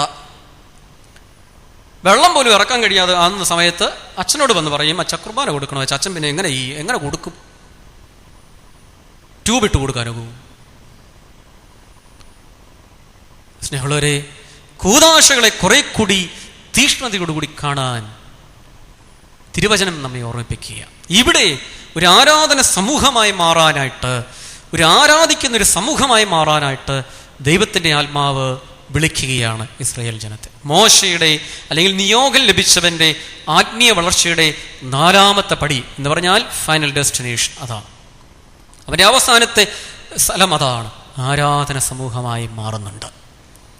ദൈവത്തെ ആരാധിക്കുന്നവരായി മാറണം പ്രിയരെ. ഇവിടെ 1ാമത്തെ തലത്തിൽ കർത്താവ് പറയുന്നുണ്ട്, നീ ഇങ്ങോട്ട് കയറി വരരുത്. ആദ്യം നീ നിന്നെക്കുറിച്ച് തിരിച്ചറിയ, നിന്റെ പ്രിയപ്പെട്ടവരെ കുറിച്ച് തിരിച്ചറിയ, നീ നിന്റെ നിയോഗം തിരിച്ചറിയ, നിന്റെ പ്രിയപ്പെട്ടവരുടെ പ്രയാസങ്ങൾ തിരിച്ചറിയ. അത് 1ാമത്തെ തലമാ. 2ാമത് പറയും തിരിച്ചറിഞ്ഞോ എങ്കിൽ കയറി വാ. ഒറ്റയ്ക്കല്ല നീ കയറി വരേണ്ടത്, നിന്റെ പ്രിയപ്പെട്ടവരെ. 3ാമത്തെ തലത്തിൽ നെഞ്ചോട് ചേർത്ത് നിർത്തണം നമ്മുടെ പ്രിയപ്പെട്ടവരെ. 4ാമത്തെ തലം ബലിയർപ്പിക്കണം. ഒരുമിച്ച് വന്നിട്ട് കൂടി നിന്നിട്ട് ബലിയർപ്പിക്കണം. ചെറിയ ഗോതമ്പ് മണികൾ ഒരുമിച്ച് ചേർന്ന് ഒരപ്പമായി മാറുന്നു. എന്തിനു വേണ്ടി? ബലിയായി മാറാൻ വേണ്ടിയിട്ട്, കർത്താവിന്റെ ശരീരമായി മാറാനായിട്ട്. വിവിധ വ്യക്തിത്വങ്ങളുള്ളവരാ നമ്മളൊക്കെ, സ്വഭാവ രൂപീകരണമുള്ളവരാ, കുടുംബ പശ്ചാത്തലമുള്ളവരാ, വിവിധ തരത്തിലുള്ള പശ്ചാത്തലങ്ങളുള്ളവരാ ആയിക്കോട്ടെ. പക്ഷെ ആരാധന സമൂഹമായി നീ നിൽക്കുമ്പോൾ ഒരേ മനസ്സോടുകൂടി നീ നിൽക്കണം. അതുകൊണ്ടാണ് ആരാധനയിൽ പിതാക്കന്മാർ എഴുതി വെക്കുന്നതും പ്രാർത്ഥിക്കുന്നതും നമ്മുടെ ബോധങ്ങൾ, വിചാരങ്ങൾ, ഹൃദയങ്ങളെല്ലാം ഒരേപോലെ ദൈവസന്നിധിയിലേക്ക് ഉയരട്ടെ. Let us lift up our hearts. ഒരുമിച്ച് നമ്മുടെ ഹൃദയത്തെ ഉയർത്താം. അപ്പോൾ നമ്മൾ പറയുന്നു യെസ്, അങ്ങനെ തന്നെയാണ്, ഞങ്ങളുടെ മനസ്സുകൾ, ചിന്തകളൊക്കെ അങ്ങനെയാണ്. സ്നേഹമുള്ളവരെ, പറയുന്നത് എത്രത്തോളം നീതി പുലർത്താൻ നമുക്ക് കഴിയുന്നുണ്ട് അതിനോട്. ചെറിയ ഗോതമ്പ് മണികൾ ഒരപ്പമായി തീരുന്നത് പോലെ ചെറിയ വ്യക്തിത്വങ്ങളുടെ അല്ലെങ്കിൽ സ്വഭാവ രൂപീകരണങ്ങളുള്ള മനുഷ്യൻ ഒരേ ആത്മാവിൽ ഒന്നിച്ചു ചേരണം ബലി പൂർത്തീകരിക്കാനായിട്ട്, ബലിയായിത്തീരാനായിട്ട്. മോശയുടെ ജീവിതം ഇതാണ് നമ്മെ പഠിപ്പിക്കുന്നത്. മോശ നിയോഗം ലഭിക്കപ്പെട്ടു, അവൻ ദൈവത്തെ തിരിച്ചറിയുന്നുണ്ട്. മുൾപ്പടർപ്പിൽ ദൈവത്തെ തിരിച്ചറിയുന്നവന് അടങ്ങിയിരിക്കാൻ കഴിയുകയില്ല പ്രിയരെ. അവൻ തിരിച്ച് ഇറങ്ങിപ്പോകുന്നു. എങ്ങോട്ടേക്ക്? എവിടെ നിന്ന് ഇറങ്ങിയോ അവിടേക്ക്. എവിടെ നിന്ന് ഭയപ്പെട്ടിറങ്ങിയോ അവിടേക്ക് തിരിച്ചു കയറണം. എവിടെ നിന്നും ഇറങ്ങി പുറപ്പെട്ടോ അവിടേക്ക് തിരികെ വരണം. ധൂർത്തപുത്രൻ അങ്ങനെ തന്നെയാണ് തിരിച്ചു വന്നത്. എവിടെ നിന്ന് പുറപ്പെട്ടോ അവിടേക്ക് തന്നെ തിരിച്ചു. ഇന്നലെ ഞാനൊരു മാഗസിനിൽ, എനിക്ക് തോന്നുന്നു സൺഡേ ശാലോമാണെന്ന് തോന്നുന്നു, അതിൻ്റെ അകത്ത് കണ്ടൊരു ആർട്ടിക്കിളാണ്. അതായത് ധൂർത്തനായ ഒരു അപ്പൻ, സ്നേഹം ധൂർത്തനായ ഒരു അപ്പൻ. ധൂർത്തപുത്രനെ കുറിച്ച് നമ്മളൊക്കെ പറയുന്നത്. എന്നാൽ ഒരു അച്ഛൻ എഴുതി വെച്ചിരിക്കുകയാണ്, സ്നേഹവും കരുണയും ധൂർത്തടിക്കുന്ന ഒരു അപ്പൻ. നല്ലൊരു ക്യാപ്ഷനായിട്ട് എനിക്ക് തോന്നി. സ്നേഹമുള്ളവരെ, എവിടെ നിന്ന് ഇറങ്ങി തിരിച്ചോ അവിടേക്ക് മടങ്ങി വരണം. അതിനാണ് ധ്യാനത്തിനൊക്കെ മടങ്ങിപ്പോക്കെന്നൊക്കെ പിതാക്കന്മാർ പറയുന്നതിൻ്റെ കാരണവും അതാ. നിയോഗങ്ങൾ തിരിച്ചറിയുന്നവന് തിരിഞ്ഞു പോകാതിരിക്കാനായിട്ട് പുറപ്പെട്ട എവിടെ നിന്ന് ഇറങ്ങി തിരിച്ചോ അവിടേക്ക് എത്തിച്ചേരാൻ കഴിയാതെ പോവുകയില്ല പ്രിയരെ. നിയോഗങ്ങൾ തിരിച്ചറിഞ്ഞ് നാം എവിടേക്ക് പോകണമെന്ന് നിയോഗം നമുക്ക് ലഭിച്ചോ അവിടേക്ക് തന്നെ എത്തിച്ചേരണം. മോശ നബി എത്തിച്ചേരുന്നുണ്ട്. ആരെ ഭയന്ന് ഓടിയോ, ആര് തന്നെ കൊല്ലുമെന്ന് ഭയപ്പെട്ടുവോ അവിടേക്ക് പോകുന്നുണ്ട്.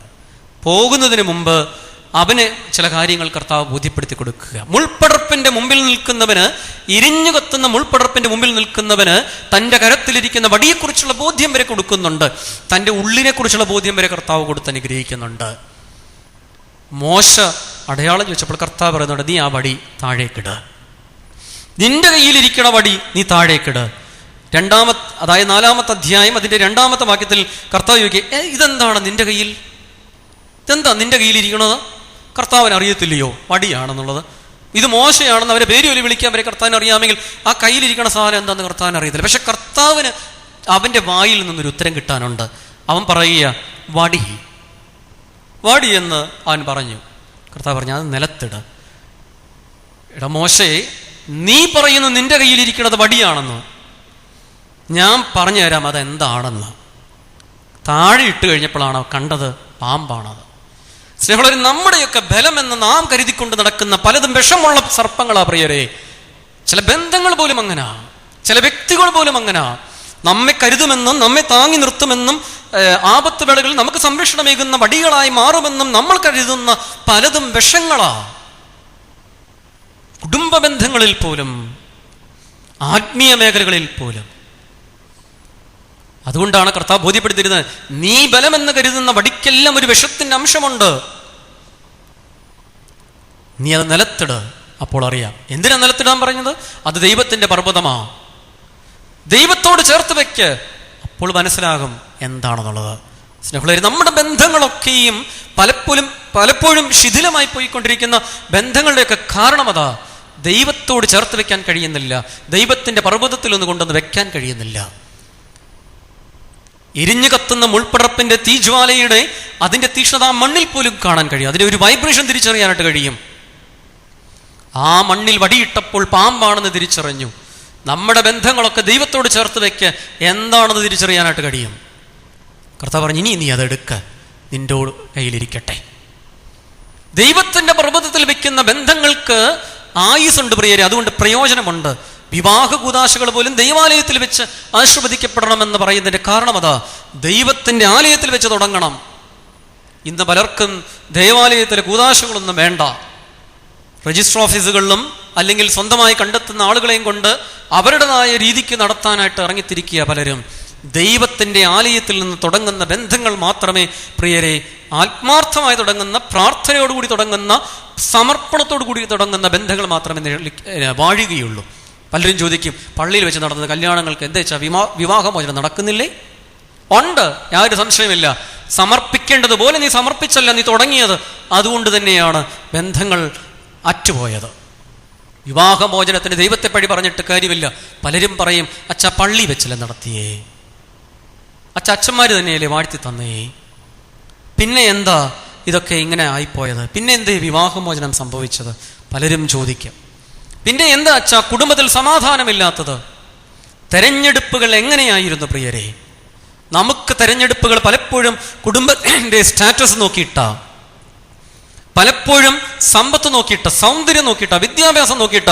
ഒരുവനും പ്രാർത്ഥിക്കുന്ന കുടുംബമാണോ നോക്കാറില്ല, നൊയമ്പ് നോക്കുന്ന കുടുംബമാണോ നോക്കാറില്ല. വിദ്യാഭ്യാസം കുറഞ്ഞാലും പ്രാർത്ഥിക്കുന്ന കുടുംബമാണോ നോക്കണം. സൗന്ദര്യം കുറഞ്ഞാലും പ്രാർത്ഥിക്കുന്ന, ഉപവസിക്കുന്ന കുടുംബമാണോ നോക്കണം. പണമില്ലാത്തതാണെങ്കിലും പള്ളി പോകുന്നതാണോ നോക്കണം. പള്ളിക്ക് കൊടുക്കുന്നവനാണോ നോക്കണം. പള്ളിക്ക് കൊടുക്കാൻ പിശുക്ക് കാണിക്കുന്നവനെ കെട്ടരുത്.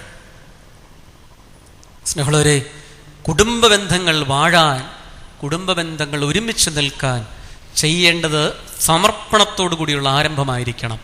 മോശ തൻ്റെ വടി സമർപ്പിച്ചു ദൈവത്തിന്റെ സന്നിധിയിൽ. എന്നിട്ട് കർത്താവ് പറയാ, ഇനി ഇതെടുത്തോണ്ട് പോയിക്കോ. ഈ വടി കൊണ്ട് നിനക്ക് പാറയിൽ നിന്ന് വെള്ളം പുറപ്പെടുവിക്കാൻ കഴിയും. ഈ വടി കൊണ്ട് നിനക്ക് കടലിനെ രണ്ടാക്കി മാറ്റാൻ കഴിയും. ഈ വടി കൊണ്ട് നിനക്ക് വെള്ളത്തെ രക്തമാക്കി മാറ്റാൻ കഴിയും.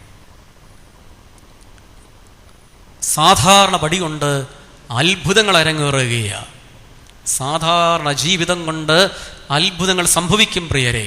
സാധാരണ കുടുംബത്തിൽ ജനിച്ച വ്യക്തികൾ എന്തേ അത്ഭുതങ്ങൾ പ്രവഹിക്കുന്ന ജീവിതങ്ങളായി, ഉറവിടങ്ങളായി മാറുന്നില്ലേ? പരിശുദ്ധനായ പരിമല തിരുമേനി അങ്ങനെയല്ലേ? സാധാരണ ഒരു കുടുംബത്തിൽ ജനിച്ച് സ്നേഹം എന്തെന്നറിഞ്ഞ് വളർന്ന ഒരു പിതാവ്, പ്രാർത്ഥനയുടെ അരൂപയിൽ വളർന്ന ഒരു പിതാവ്, ആ പിതാവിന്റെ ജീവിതം മുഴുവൻ വിശുദ്ധിയുടെ ഉറവിടമായി തീർന്നില്ലേ? സ്നേഹം മറ്റുള്ളവർക്ക് പകർന്നു കൊടുക്കുന്ന ഒത്തിരി പിതാക്കന്മാരുണ്ട് പ്രിയരെ. മൺമറഞ്ഞു പോയവരും ജീവിച്ചിരിക്കുന്നവരും. കാലം ചെയ്ത പുണ്യപിതാവ് യുമാർ ഫിലക്സിനസ് എന്ന് പറഞ്ഞ മഹാവിശുദ്ധനായ ഒരു പിതാവിനെ ഞാൻ തൊട്ടറിഞ്ഞിട്ടുണ്ട്, അടുത്തറിഞ്ഞിട്ടുണ്ട്. ദൈവത്തിന് തന്റെ ജീവിതത്തെ സ്വയം സമർപ്പിച്ചൊരു പുണ്യപിതാവ്. ആ പുണ്യപിതാവിന്റെ അവസാന നിമിഷം വരെയും അപരിചിതരെ പരിചരിച്ചൊരു ജീവിതമായിരുന്നു ആ പുണ്യപിതാവിൻ്റെത്. എത്രയോ പിതാക്കന്മാരുണ്ട്. ഒസാത്തിയോ സിരിമേനിയെ പോലെയുള്ള, അല്ലെങ്കിൽ ഇവാനി സിരിമേനിയെ പോലെയുള്ള ഒത്തിരി പിതാക്കന്മാർ. സ്നേഹമുള്ളവരെ, പൂർണ്ണ സമർപ്പണത്തോടുകൂടി ദൈവത്തിൻ്റെ ആലയത്തിൽ നിന്ന് തുടങ്ങുന്നവൻ്റെ ജീവിതത്തിൽ എപ്പോഴും കരുതലുകൾ ഉണ്ടാകും. അവരനെ കൂടി വളർത്താൻ പരിശ്രമിക്കും. അവരനെ തളർത്താൻ ശ്രമിക്കുന്നവൻ ആത്മീയനല്ല പ്രിയരെ. എന്ത് വില കൊടുത്തും ജീവിതത്തെ നശിപ്പിക്കുമെന്ന് വെല്ലുവിളിക്കുന്നവൻ ആത്മീയനല്ല. എന്ത് വില കൊടുത്തും അവനെ വളർത്തുന്നു പറയുന്നവനാണ് ആത്മീയൻ. കാലം ചെയ്ത യോമാർ ഫിലക്സ് തിരുമേനി അങ്ങനെയായിരുന്നു. ഞാൻ അടുത്തറിഞ്ഞ ഒരു വ്യക്തിയാണ്. രോഗക്കിടക്കയിൽ കിടന്നുകൊണ്ടുപോലും അപരിചിതരെ പോലും കരുതുന്ന ഒരു പിതാവ്. അതുപോലെയുള്ള പിതാക്കന്മാർ മലങ്കര സഭയിൽ എഴുന്നേൽക്കാൻ പ്രാർത്ഥിക്കാം. സ്നേഹമുള്ളവരെ, ഇവിടെ മോശ വടി ദൈവത്തിൻ്റെ പർവ്വതത്തിൽ വെച്ചിട്ടെടുത്തു. ആ വടി കൊണ്ട് അത്ഭുതങ്ങൾ അരങ്ങേറി. ഒത്തിരി ജീവിതങ്ങളെ അത്ഭുതങ്ങൾ കാണിച്ചുകൊണ്ട്, അതായത് മന്ത്രവാദികൾ കാണിക്കുന്ന അത്ഭുതങ്ങളല്ല, സ്നേഹത്തിൻ്റെ വടി ഉപയോഗിച്ച് തിരുത്തിക്കൊണ്ട് ജീവിച്ച അല്ലെങ്കിൽ ജീവിതം കാണിച്ചെന്ന ഒത്തിരി പിതാക്കന്മാരുണ്ട് പ്രിയരെ. കോയമ്പത്തൂർ തടാകം ക്രിസ്തുദേശ ആശ്രമത്തിൻ്റെ സ്ഥാപകൻ പുണ്യപിതാവായ ഹെർബർട്ട് പെക്കൻഹാം വാൾഷ് എന്ന പിതാവ്, ആ പിതാവിൻ്റെ ജീവിതം ഇതുപോലെ ഒരു സമർപ്പണത്തിൻ്റെ ജീവിതമായിരുന്നു. അദ്ദേഹത്തിൻ്റെ ജീവിതം കാണിച്ചു തന്ന മാതൃക ഒരു ദേശത്തെ മുഴുവൻ രൂപാന്തരപ്പെടുത്തിയിട്ടുണ്ട്. ആ പുണ്യപിതാവിൻ്റെ കബറിടമൊന്ന് നിങ്ങൾ സന്ദർശിച്ച് നോക്കണം. സാധാരണ ഒരു നിലത്ത് വിരിച്ചിരിക്കുന്ന ഒരു കബറിടം, ഒരു ഗ്രാനൈറ്റോ അല്ലെങ്കിൽ ഒരു ടൈൽസ് ഒന്നും ഇടാത്ത ഒരു കബറിടം, വെറും കീറ്റുശിലകളിൽ പൊതിഞ്ഞ് അടക്കിയതാണ് അദ്ദേഹത്തെ. ദൈവത്തിന് സമർപ്പിച്ച ജീവിതം കൊണ്ട് അത്ഭുതങ്ങൾ അരങ്ങേറി. ഈ കഴിഞ്ഞ ആഴ്ചയിലാണ് അദ്ദേഹത്തിൻ്റെ സ്വന്തം കൈപ്പടയിൽ എഴുതിയിരിക്കുന്ന ഒരു ഡയറി തന്നെ ഞങ്ങളുടെ ആശ്രമത്തിൻ്റെ ആചാര്യ കാണിച്ചു തന്നത്. അതായത് അദ്ദേഹം ഏതെല്ലാം രോഗികൾക്ക് വേണ്ടി പ്രാർത്ഥിച്ചിരുന്നുവോ ആ വ്യക്തികളുടെ എല്ലാം പേരുകൾ അദ്ദേഹം ഡയറിയിൽ എഴുതിയിട്ടുണ്ട്. 5000-ലധികം വരുന്ന പേരുകൾ. ആ രോഗികൾക്ക് അദ്ദേഹം തൈലാഭിഷേകം കൊടുത്തത് ഡേറ്റും എഴുതിയിട്ടുണ്ട്. ഒപ്പം തന്നെ എന്നാണ് രോഗമെന്ന് എഴുതിയിട്ടുണ്ട്. ആ രോഗിക്ക് പിന്നീട് സൗഖ്യം ലഭിച്ചത് എന്നാണെന്നും എഴുതിയിട്ടുണ്ട്. അതിൻ്റെ അർത്ഥം അദ്ദേഹത്തിൻ്റെ കരങ്ങളിലൂടെ ഒത്തിരി രോഗികൾ സൗഖ്യം പ്രാപിച്ചു എന്നാണ്. സ്നേഹമുള്ളവരെ, സമർപ്പിക്കുന്ന ഒരുവൻ്റെ, പൂർണ്ണ ഹൃദയത്തോടെ സമർപ്പിക്കുന്ന ഒരുവൻ്റെ ജീവിതം കൊണ്ട് ചില ജീവിതങ്ങൾ രൂപാന്തരപ്പെടും. അമ്മ മറിയം സമർപ്പിച്ചതുപോലെ ഒരു സമർപ്പണം വേറെ ആർക്ക് നടത്താൻ കഴിയും? അമ്മ മറിയത്തിൻ്റെ ജീവിതം ഒത്തിരി ജീവിതങ്ങളെ രൂപാന്തരപ്പെടുത്തിയിട്ടുണ്ട്. കർത്താവിൻ്റെ അരികിൽ നിന്ന് ഓടിപ്പോയവനാണ്, നഗ്നനായി ഓടിപ്പോയവനാണ് കർത്താവിൻ്റെ ശിഷ്യനിൽ ഒരുവൻ. അവൻ പോലും വളരെ കൂളായിട്ട് കുരിശിൻ്റെ ചുവട്ടിൽ പിന്നീട് വന്ന് നിൽക്കുന്നുവെങ്കിൽ അത് അമ്മ മറിയ കൊടുത്ത ബലമാ. കാരണം അവക്ക് മാത്രമേ ഉള്ളൂ അപ്രകാരം ഒരു സമർപ്പണമുള്ളത്. അമ്മയെ പോലെ സമർപ്പിക്കാൻ കഴിയുന്നവന് കുരിശിൻ്റെ ചുവട്ടിൽ ധൈര്യമായിട്ട് വന്ന് നിൽക്കാൻ കഴിയും, ഓടി ഒളിക്കുകയില്ല പ്രിയരെ. സ്നേഹിതരെ, പറഞ്ഞത് ഇത്രയേ ഉള്ളൂ. ദൈവത്തിൻ്റെ പർവ്വതത്തിൽ തൊട്ടെടുക്കുന്ന വടി കൊണ്ട് അത്ഭുതങ്ങൾ അരങ്ങേറും. മോശയുടെ ജീവിതത്തിൽ അപ്രകാരം അത്ഭുതങ്ങൾ അരങ്ങേറിയിട്ടുണ്ട് പ്രിയരെ. പക്ഷെ അവൻ്റെ ജീവിതത്തിൻ്റെ ടേണിംഗ് പോയിന്റ് എന്ന് പറയുന്നത് മുമ്പിൽ എരിഞ്ഞു കത്തിയ മുൾപ്പടർപ്പ. നമ്മുടെയൊക്കെ ജീവിതത്തിൽ എരിഞ്ഞു കത്തുന്ന ചില മുൾപ്പടർപ്പുകളുണ്ട് പ്രിയരെ. അത് ഈ മൺമറഞ്ഞുപോയ പുണ്യസൂരികൾ തന്നെ ആകണമെന്ന് നിർബന്ധമില്ല. വിശുദ്ധരായ സന്യാസികൾ തന്നെ ആകണമെന്നില്ല. നിങ്ങളുടെ മാതാപിതാക്കളാകാം, നിങ്ങളുടെ കുടുംബത്തിലെ പ്രിയപ്പെട്ടവരാകാം, നിങ്ങൾ അനുദിനം കണ്ടുമുട്ടുന്ന സാധാരണ ജന്മങ്ങളാകാം, നിങ്ങളുടെ ഗുരുക്കന്മാരാകാം, എന്തിനേറെ നിങ്ങൾ വായിക്കുന്ന ഒരു പുസ്തകമാകാം. നിങ്ങളുടെ ജീവിതത്തെ രൂപാന്തരപ്പെടുത്തുന്ന ഒത്തിരി സംഭവങ്ങൾ പുസ്തകങ്ങളിലൂടെ തന്നെ നടക്കുന്നുണ്ട് പ്രിയരെ. തിരുവചനത്തിലൂടെ നടക്കുന്നുണ്ട്, വായിച്ചു കൂട്ടുന്ന പുസ്തകങ്ങളിലൂടെ നടക്കുന്നുണ്ട്. ചുരുക്കത്തിൽ നമ്മുടെ ജീവിതത്തിൻ്റെ ടേണിംഗ് പോയിന്റ് ആയിട്ട് മാറുന്ന എരിഞ്ഞു കത്തുന്ന മുൾപ്പടർപ്പുകളുണ്ടെന്ന് തിരിച്ചറിയണം. മുൾപ്പടർപ്പുകൾ എരിഞ്ഞു കത്തുന്നത് കാണുമ്പോൾ ജീവിതം വഴിത്തിരിച്ചു വിടാനായിട്ട് ഒരു വിളി ദൈവം തരുന്നുണ്ടെന്ന് കാണണം പ്രിയരെ. പരിശുദ്ധനായ പരിമല തിരുമേനിയുടെ ജീവിതം എത്രയോ പേരുടെ ജീവിതത്തെ മാറ്റിമറിച്ചു. ആ പുണ്യപിതാവിൻ്റെ പ്രാർത്ഥനാ ജീവിതം എത്രയോ ആയിരക്കണക്കിന്, എത്രയോ ലക്ഷക്കണക്കിന് ജീവിതങ്ങളെ മാറ്റിമറിച്ചിട്ടുണ്ട്. അദ്ദേഹത്തിൻ്റെ ശിഷ്യന്മാർ എത്ര പേർ വിശുദ്ധരായി തീർന്നു. പരിശുദ്ധനായ വട്ടശ്ശേരിൽ തിരുമേനിയും പരിശുദ്ധനായ കല്ലേശ്വരിൽ ഭാവായി ഉൾപ്പെടെയുള്ള എത്രയോ പേർ ജീവിതത്തിൽ അവർ മാറി, അല്ലെങ്കിൽ അവർ വിശുദ്ധരായി തീരാൻ കാരണം എരിഞ്ഞു കത്തിയ പരിശുദ്ധനായ പരിമല തിരുമേനി എന്ന മുൾപ്പടർപ്പാണ് അവരുടെ ജീവിതത്തിൻ്റെ മുമ്പിൽ.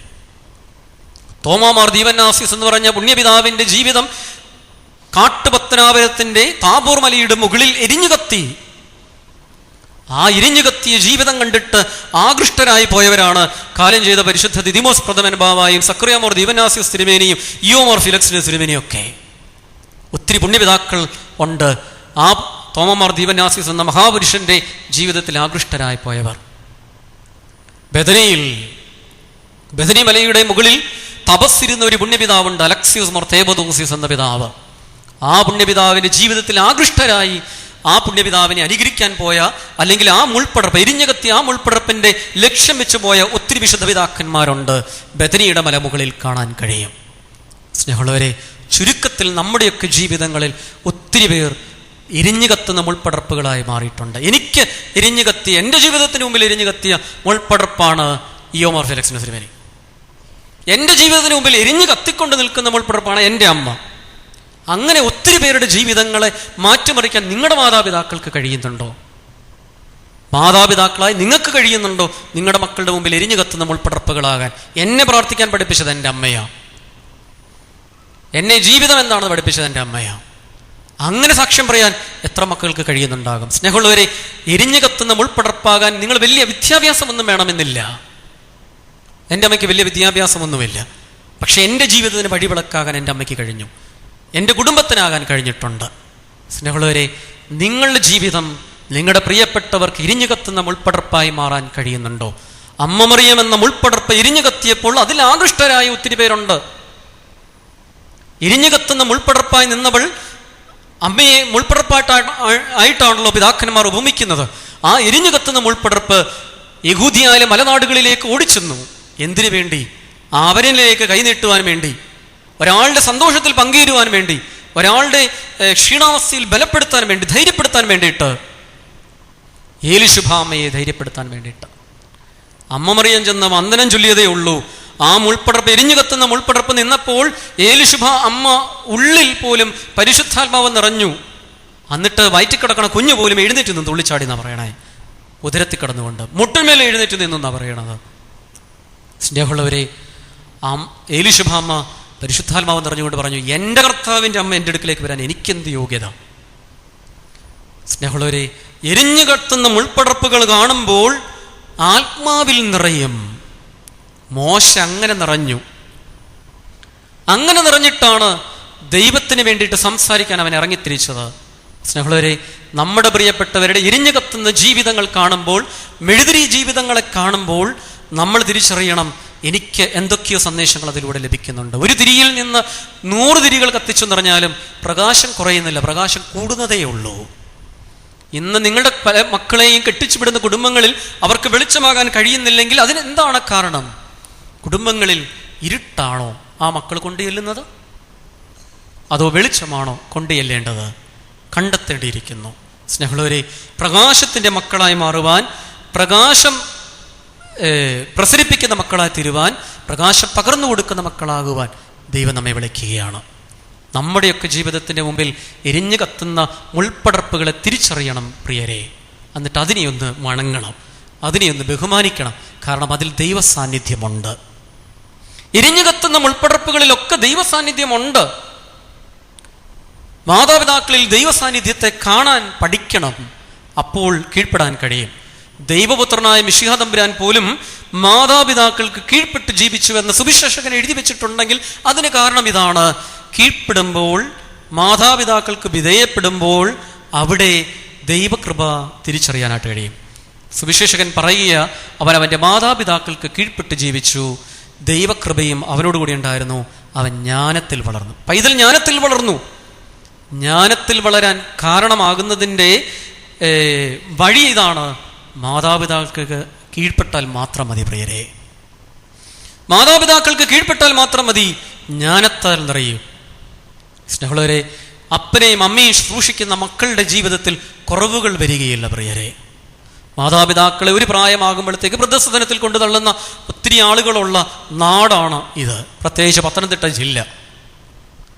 വലിയ വലിയ കൊട്ടാരങ്ങൾ പണിതിടും, അതിനകത്ത് 1-2 പേര് കാണും. ബാക്കിയുള്ളവരൊക്കെ എന്ത് ചെയ്യും? 2 വർഷം കൂടുമ്പോൾ വരുമച്ച എന്ന് പറയും. അതുമല്ലയോ, വീടുകൾ പൂട്ടിയിട്ടിട്ട പ്രിയപ്പെട്ടവരെ കൊണ്ടുപോയി ഏതെങ്കിലും വൃദ്ധസദനത്തിൽ തള്ളും. സ്നേഹമുള്ളവരെ, അതിനൊക്കെ മാറ്റമുണ്ടാകണം. നമ്മുടെ ഈ പ്രിയപ്പെട്ടവരെ നെഞ്ചോട് ചേർത്ത് നിർത്താൻ, മുമ്പിൽ നിന്ന് എരിഞ്ഞു കത്തുന്ന മുൾപ്പടർപ്പുകളിൽ നിന്ന് തീജ്വാലയെ കാണുമ്പോൾ ഭയപ്പെട്ടു മാറാനല്ല, ആ തീജ്വാലയിൽ നിന്ന് പ്രകാശത്തെ ഉൾക്കൊള്ളുന്നവരായി മാറാൻ നമുക്ക് കഴിയണം. ഈ നോമ്പുകാലത്ത് ദൈവത്തിൻ്റെ ആത്മാവ് നമുക്ക് തരുന്ന സന്ദേശവും ഇത് തന്നെയാണ് പ്രിയരെ. കർത്താവിൻ്റെ എരിഞ്ഞു കത്തുന്ന പ്രകാശത്തെ ഉള്ളിൽ സ്വീകരിക്കുന്നവരായി മാറണം. മോശയോട് യഹോവയായ ദൈവം ചോദിക്കും, നിന്റെ കയ്യിലിരിക്കണത് എന്നാ? പറഞ്ഞു, ഇതെൻ്റെ വടിയാ കർത്താവേ. തുടർന്ന് 4-ാമത്തെ അധ്യായം അതിൻ്റെ 20-ാമത്തെ വാക്യത്തിൻ്റെ അവസാനത്തിൽ ഇപ്രകാരം കാണാനായിട്ട് കഴിയും, മോശ ദൈവത്തിൻ്റെ വടിയും കയ്യിൽ എടുത്തു. അതുവരെ കയ്യിലിരുന്നത് മോശയുടെ വടിയാ. പർവ്വതത്തിൽ സ്പർശിച്ചതിന് ശേഷം, പർവ്വതത്തിൽ വെച്ചതിന് ശേഷം ആ വടി ദൈവത്തിൻ്റെതായി തീർന്നു. സ്നേഹമുള്ളവരെ, ഈ ബന്ധങ്ങളൊക്കെ തരുന്നത് ദൈവം തന്നെയാ. അപ്പനെ അമ്മയാകട്ടെ, ജീവിത പങ്കാളിയാകട്ടെ, മക്കളെയാകട്ടെ, എല്ലാം തരുന്നത് ദൈവം തന്നെയാ, യാതൊരു സംശയവുമില്ല. എന്നാൽ ഈ ബന്ധങ്ങൾ ദൈവം തന്നതാണെന്നുള്ള ബോധ്യത്തോടെ, ദൈവത്തിൻ്റെതാണെന്നുള്ള ബോധ്യത്തോടെ സ്വീകരിക്കാൻ തയ്യാറാകുമ്പോൾ ബന്ധങ്ങൾ അനുഗ്രഹിക്കപ്പെടുന്നത്, അല്ലെങ്കിൽ ബന്ധങ്ങൾ ബന്ധനങ്ങളായി മാറും. ഞാൻ മാമോദീസ നടത്തി കൊടുക്കുമ്പോൾ മാതാപിതാക്കളോട് പറയാറുണ്ട്, ഈ കുഞ്ഞിനെ നിങ്ങൾ ഇങ്ങോട്ട് കൊണ്ടുവന്നു, ശരിയാ, മാമോദീസ കല്ലിൽ നിന്ന് ഞാൻ നിങ്ങൾക്ക് തരുമ്പോൾ ഈ കുഞ്ഞ് നിങ്ങളുടേതല്ല, ഇത് സഭയുടേതാണ്, ഇത് ദൈവത്തിൻ്റെതാണ്. ഈ ബോധ്യത്തോടു കൂടി ഞാൻ കൊടുക്കാറുണ്ട്, അല്ലെങ്കിൽ ഇത് പറഞ്ഞു കൊടുക്കാറുണ്ട്. എല്ലാ വൈദികരും അങ്ങനെ തന്നെയാണ് ചെയ്യുന്നത്. സ്നേഹമുള്ളവരെ, ദൈവത്തിൻ്റെ കുഞ്ഞിനെ വളർത്താൻ നിങ്ങളെ ഏൽപ്പിക്കുന്നതേ ഉള്ളൂ, നിങ്ങളുടേതല്ല. നമ്മുടെയൊക്കെ ബന്ധങ്ങൾ അങ്ങനെയാണെന്ന് തിരിച്ചറിയണം. ദൈവം ഏൽപ്പിച്ച ബന്ധങ്ങളെ കൈവിട്ട് കളയരുത് പ്രിയരെ. ജീവിതത്തോട് ചേർത്ത് നിർത്താനായിട്ട് പഠിക്കുക. നിങ്ങളുടെ പ്രിയപ്പെട്ടവർക്ക് എരിഞ്ഞു കത്തുന്ന മുൾപ്പടർപ്പുകളാകാനായിട്ട് പരിശ്രമിക്കുക. മുള്ളുകളാകരുത് പ്രിയരെ, മുള്ളുകളാകരുത്, മുറിപ്പെടുത്തുന്ന മുള്ളുകളാകരുത്. നമ്മുടെ വാക്കുകൊണ്ട്, പ്രവൃത്തി കൊണ്ട് പലപ്പോഴും നമ്മുടെ പ്രിയപ്പെട്ടവരൊക്കെ മുറിപ്പെടുത്തുന്നുണ്ട്. ഞാനും നിങ്ങളും ഉൾപ്പെടുന്ന സമൂഹമൊക്കെ കുത്തുവാക്കുകൾ കൊണ്ടും അല്ലെങ്കിൽ ഒരാളെ താറടിക്കുന്ന രീതിയിലുമുള്ള വാക്കുകൾ നമ്മൾ പറഞ്ഞുണ്ടാക്കും. എങ്ങനെ ഒരുവനെ തകർക്കാൻ കഴിയും എന്നാ പലരും ചിന്തിച്ചുകൊണ്ട് നടക്കുന്നത്. എങ്ങനെ നുണക്കഥകൾ പറഞ്ഞുണ്ടാക്കും, അതിന് എന്തൊക്കെ ജോസഫിന്റെ പുറംകുപ്പായങ്ങൾ പോലെയുള്ള തെളിവുകൾ ഉണ്ടാക്കാൻ കഴിയുമെന്ന പലരും കരുതിക്കൊണ്ട് നടക്കുന്നത്. സ്നേഹമുള്ളവരെ, അതൊക്കെ നമുക്ക് അങ്ങ് ഉപേക്ഷിക്കാം. എന്നിട്ട് എങ്ങനെ അവരനെ കൂടി വളർത്താം. മോശയ്ക്ക് വേണ്ടി നിയോഗം ലഭിച്ചപ്പോൾ മോശ ഒറ്റയ്ക്ക് പോയില്ല പ്രിയരെ. മോശയ്ക്ക് ഒറ്റയ്ക്ക് വേണേ പോകാം, ധൈര്യക്കുറവൊക്കെ ഉണ്ടായിരുന്നു, അതൊക്കെ ശരിയാണ്. മോശ പറയുന്നുണ്ട്, കർത്താവേ, എന്നാലും നീ എൻ്റെ കൂടെ ഒരാളെ കൊടുത്താ, എനിക്ക് ഒറ്റയ്ക്കൊന്നും നേടണ്ട കർത്താവേ. സ്നേഹമുള്ളവരെ, അതിനാണ് മോശയുടെ നിയോഗം ലഭിക്കപ്പെട്ടവന്റെ ജീവിതത്തിന്റെ ആത്മീയ പടികൾ നമ്മൾ പരിശോധിച്ചപ്പോൾ കാണുന്നത്. അവൻ അഹ്റോനെ നെഞ്ചോട് ചേർത്ത് നിർത്തി. പ്രിയപ്പെട്ടവരെ കൂടി നെഞ്ചോട് ചേർത്ത് നിർത്തുന്നവന് ഒരു ജനസമൂഹത്തെ മുഴുവൻ അടിമത്തത്തിൽ നിന്ന് വിടർത്താനായിട്ട് കഴിയും പ്രിയരെ. സ്വാതന്ത്ര്യത്തിലേക്ക് കൊണ്ടുവരാൻ കഴിയും. ഭാര്യയും ഭർത്താവുമാകുന്ന കുടുംബത്തിൽ ഭാര്യയും ഭർത്താവും ഒരുമിച്ച് വണ്ടി വലിക്കണം. ഒരാൾ വണ്ടി വലിച്ചിട്ട് പോരാ, വണ്ടിക്കാളകളായി മാറണം. ഒറ്റയ്ക്ക് വലിച്ചാൽ മുമ്പോട്ട് പോകത്തില്ല പ്രിയരെ, ഒറ്റയ്ക്ക് വലിച്ചാൽ മുമ്പോട്ട് പോകത്തില്ല. രണ്ടുപേരും ചേർന്ന് വലിക്കണം. രണ്ടുപേരും ജോലിക്ക് പോകണം എന്നല്ല അച്ഛൻ പറഞ്ഞതിന്റെ അർത്ഥം. രണ്ടുപേരും ഒരുമിച്ച് ഭാരങ്ങൾ പങ്കിടണം, മക്കൾ ഒരുമിച്ച് ഭാരങ്ങൾ പങ്കിടണം. അപ്പോൾ വണ്ടി മുമ്പോട്ട് പോകും. മോശ പറഞ്ഞു, കർത്താവ് നീ അഹ്റോനെ കൊടുത്ത എൻ്റെ കൂടെ നിർത്ത. അഹ്റോൻ വന്നപ്പോൾ അവനെ സ്വീകരിക്കുന്നത് ഹോറേബിൽ വെച്ച, ദൈവത്തിന്റെ പർവ്വതമായ ഹോറേബിൽ വെച്ച. സ്നേഹമുള്ളവരെ, ബന്ധങ്ങളെല്ലാം ആരംഭിക്കുന്നത്, ബന്ധങ്ങളെല്ലാം വന്ന് അവസാനിക്കുന്നത് ദേവാലയത്തിലൂടെയാ. ഒരുവന്റെ മാമോദീസാരുടെ, ഒരുവൻ ഒരു കുടുംബത്തിൽ അംഗമായി തീരുന്നത് മുതൽ ഒരുവന്റെ ശവസംസ്കാരം ദേവാലയത്തിൽ കൊണ്ടുവന്ന് പ്രാർത്ഥിച്ചു കൊണ്ടുപോകുന്നത് വരെ ദേവാലയവുമായിട്ട് ബന്ധപ്പെട്ട് നിൽക്കുന്നതാണ്. ദൈവവുമായിട്ട് ബന്ധപ്പെട്ട് നിൽക്കണം എന്നർത്ഥം. മോശയുടെ മുമ്പിൽ മുൾപ്പടർപ്പ് എരിഞ്ഞു കത്തിയതുപോലെ അഹ്റോന്റെ മുമ്പിൽ എരിഞ്ഞു കത്തി മോശ. അഹ്റോന്റെ മുമ്പിൽ മോശ എരിഞ്ഞു കത്തി. സ്നേഹമുള്ളവരെ, ഇതുപോലെ പരസ്പരം മറ്റുള്ളവർക്ക് വെളിച്ചം പകരുവാനായിട്ട് നമുക്ക് കഴിയുന്നുണ്ടോ? നിയോഗം ലഭിക്കപ്പെടുന്നത് എന്തിനു വേണ്ടിയിട്ടുള്ള നിയോഗമാണെന്ന് കണ്ടെത്തണം. വലിയ നോയമ്പിന്റെ കാലഘട്ടത്തിൽ, ഈ നോമ്പിന്റെ ദിനങ്ങളിൽ ദൈവം നമ്മളെ വിളിക്കുന്നത് നിയോഗങ്ങൾ കണ്ടെത്താനാണ്, അവരൻ്റെ മുമ്പിൽ വെളിച്ചമായി തീരാനാണ് എന്നുള്ള തിരിച്ചറിവും ബോധ്യവും ദൈവം നമുക്ക് നൽകട്ടെ. അവനവൻ്റെ വടി ദൈവത്തിൻ്റെ മുമ്പിൽ വിട്ടപ്പോൾ അത് ദൈവത്തിൻ്റെ വടിയായി മാറുകയാണ്. സ്നേഹമുള്ളവരെ, മോശയോട് കർത്താവ് പറയുന്നുണ്ട്, നിന്റെ കൈ എടുത്ത് നെഞ്ചോട് വെക്ക്. നിന്റെ കൈ, ഈ വടി പിടിച്ചുകൊണ്ടിരിക്കുന്ന, സർപ്പമായി മാറിയ വടി പിടിച്ചുകൊണ്ടിരിക്കുന്ന നിന്റെ കൈ എടുത്ത് നെഞ്ചോട് വെക്ക്. നെഞ്ചും കൈയും ഒക്കെ കുഷ്ഠം പിടിച്ചു. ഇത് യഹോവയാം ദൈവം നമുക്ക് നൽകുന്നൊരു പാഠമുണ്ട് പ്രിയരെ. എൻ്റെ കൈ കാണാൻ സുന്ദരമാകുമായിരിക്കും, പക്ഷെ കുഷ്ഠം നിറഞ്ഞതാ. അവരെ തൊടാൻ അറയ്ക്കുന്ന കയ്യ്, അല്ലെങ്കിൽ വിഷത്തെ കൊണ്ട് നടക്കുന്ന, വിഷാംശമുള്ള വടികൾ കൊണ്ട് നടക്കുന്ന, അല്ലെങ്കിൽ ലോകത്തിൻ്റെതായ സുഖങ്ങളെ കൊണ്ട് നടക്കുന്ന എൻ്റെ കൈ വിഷം നിറഞ്ഞതാ, കുഷ്ഠം നിറഞ്ഞതാ. അതിന് മാറ്റമുണ്ടാകണം. മോശയുടെ കരങ്ങളിലൂടെ മോശ കോരിയെടുക്കുന്ന വെള്ളത്തിന് പോലും മാറ്റങ്ങൾ ഉണ്ടാകണമെന്നുണ്ടെങ്കിൽ ആ കരം ദൈവത്തിന് സമർപ്പിക്കണം. ബലിയർപ്പിക്കുന്ന കരമായി മാറണമെന്നർത്ഥം. ബലിയർപ്പിക്കുന്ന കരങ്ങൾക്ക് മാത്രമേ അത്ഭുതങ്ങൾ പ്രവർത്തിക്കാൻ കഴിയത്തുള്ളൂ പ്രിയരെ. സഹോദരങ്ങളെ നെഞ്ചോട് ചേർത്ത് നിൽക്കുന്ന കരങ്ങൾക്ക് മാത്രമേ അത്ഭുതങ്ങൾ പ്രവർത്തിക്കാനായിട്ട് കഴിയത്തുള്ളൂ. അകന്നുപോയ ബന്ധങ്ങളെ കൂട്ടിച്ചേർക്കാൻ പരിശ്രമിക്കുവാൻ. ദൈവത്തിന് വേണ്ടത് നിയോഗങ്ങൾ ദൈവം ഏൽപ്പിക്കുന്നത് പ്രവർത്തനനിരതരായി നിൽക്കുന്ന ആളുകളെയാണെന്ന് ഞാൻ ആമുഖത്തിൽ തന്നെ പറഞ്ഞു. കർത്താവ് തൻ്റെ ശിഷ്യന്മാരെ വിളിച്ചതെല്ലാം അങ്ങനെ തന്നെയാണ്. വെറുതെ ഇരിക്കുന്നവനെ കർത്താവിന് വേണ്ടായിരുന്നു. വല നന്നാക്കുന്നവനെ കർത്താവിന് വേണമായിരുന്നു. മീൻ പിടിക്കുന്നവനെ കർത്താവിന് വേണമായിരുന്നു. ചുങ്കം പിരിച്ചുകൊണ്ട് നിൽക്കുന്നവനെ കർത്താവിന് വേണമായിരുന്നു. മരത്തിന്റെ ചുവട്ടിൽ ഇരുന്നു കൊണ്ട് വചനം പഠിച്ചുകൊണ്ടിരുന്ന ഫിലിപ്പോസിനെ കർത്താവിന് വേണമായിരുന്നു. സ്നേഹമുള്ളവരെ, ദൈവത്തിന് വേണ്ടത് പ്രവർത്തനനിരതരായി നിൽക്കുന്ന പ്രിയപ്പെട്ടവരെയാണ്.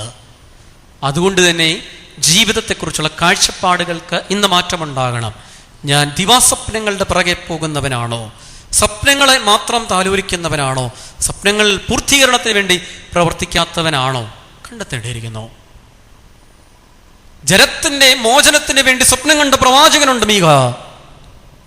എൻ്റെ പ്രിയപ്പെട്ടവരുടെ രക്ഷയ്ക്ക് വേണ്ടി സ്വപ്നങ്ങൾ കാണുന്നവനാണോ ഞാൻ?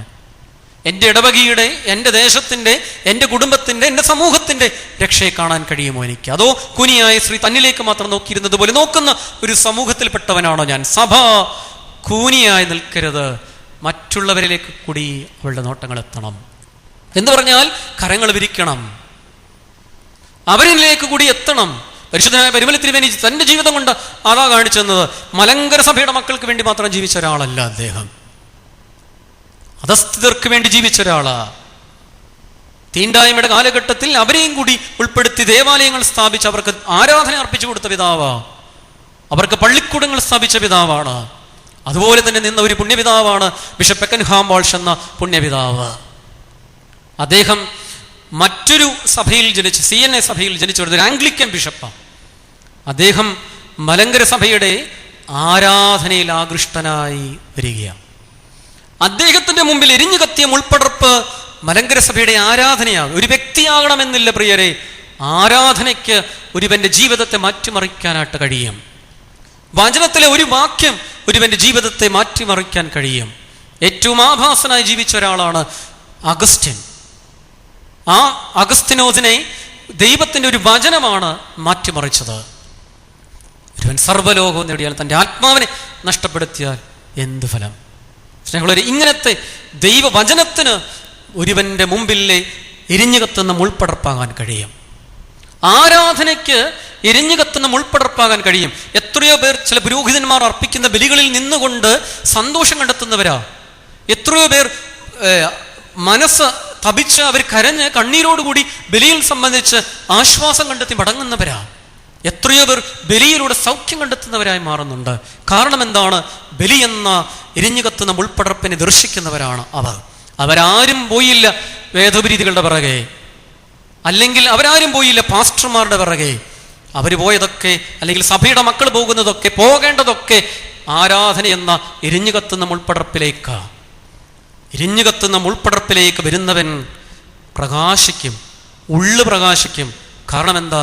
അവൻ ആരാധനയിലൂടെ ദൈവത്തെ കണ്ടത്. ബിഷപ്പ് പെക്കൻഹാം വാൾഷ് എന്ന പിതാവ് ആംഗ്ലിക്കൻ ബിഷപ്പ്, ഓർത്തഡോക്സ് സഭയുടെ, മലങ്കര സഭയുടെ ആരാധനയ്ക്ക് വ്യാഖ്യാനം എഴുതിയ പിതാവാ.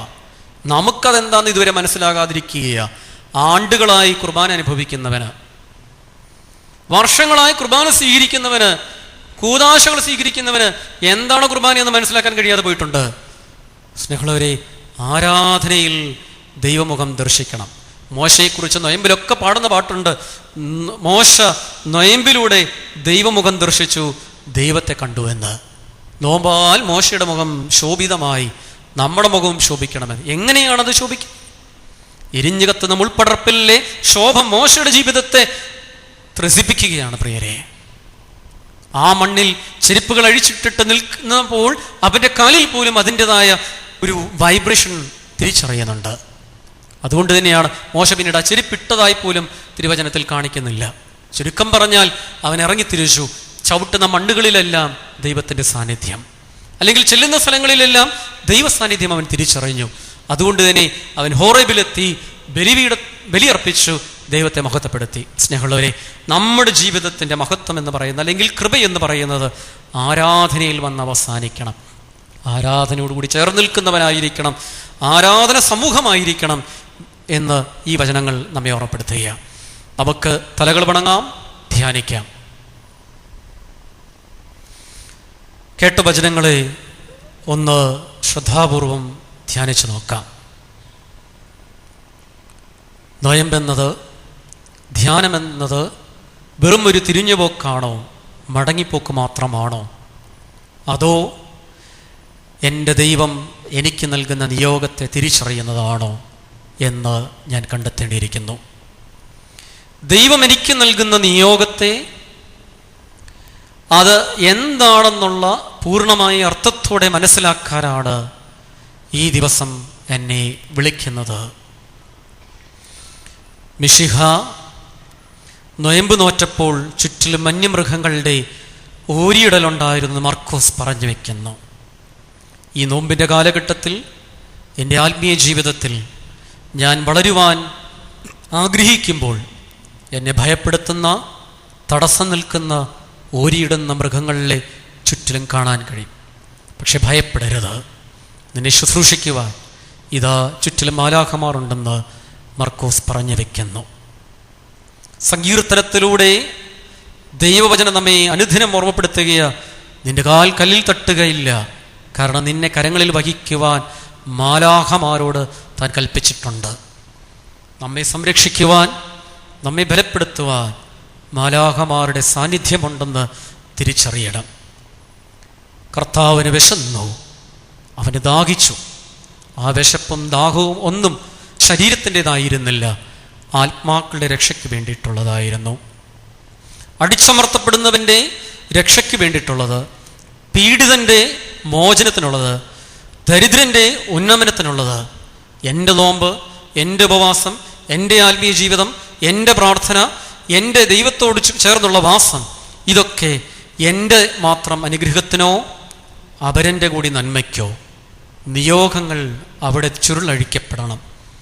എൻ്റെ പ്രിയപ്പെട്ടവരുടെ ജീവിതത്തിൻ്റെ അനുഗ്രഹത്തിൻ്റെ നീർച്ചാലുകളായി മാറുവാൻ ദൈവം എന്നിൽ ഉറവ തുറക്കുന്നുണ്ടോ? കണ്ടെത്തേണ്ടിയിരിക്കുന്നു. നിയോഗം ലഭിച്ചവൻ അവൻ ചെല്ലും പ്രിയപ്പെട്ടവരിലേക്ക്. പ്രവർത്തനനിരതരായിരിക്കുവാൻ ദൈവത്തിൻ്റെ ആത്മാവ് നമ്മെ ക്ഷണിക്കുകയാണ്.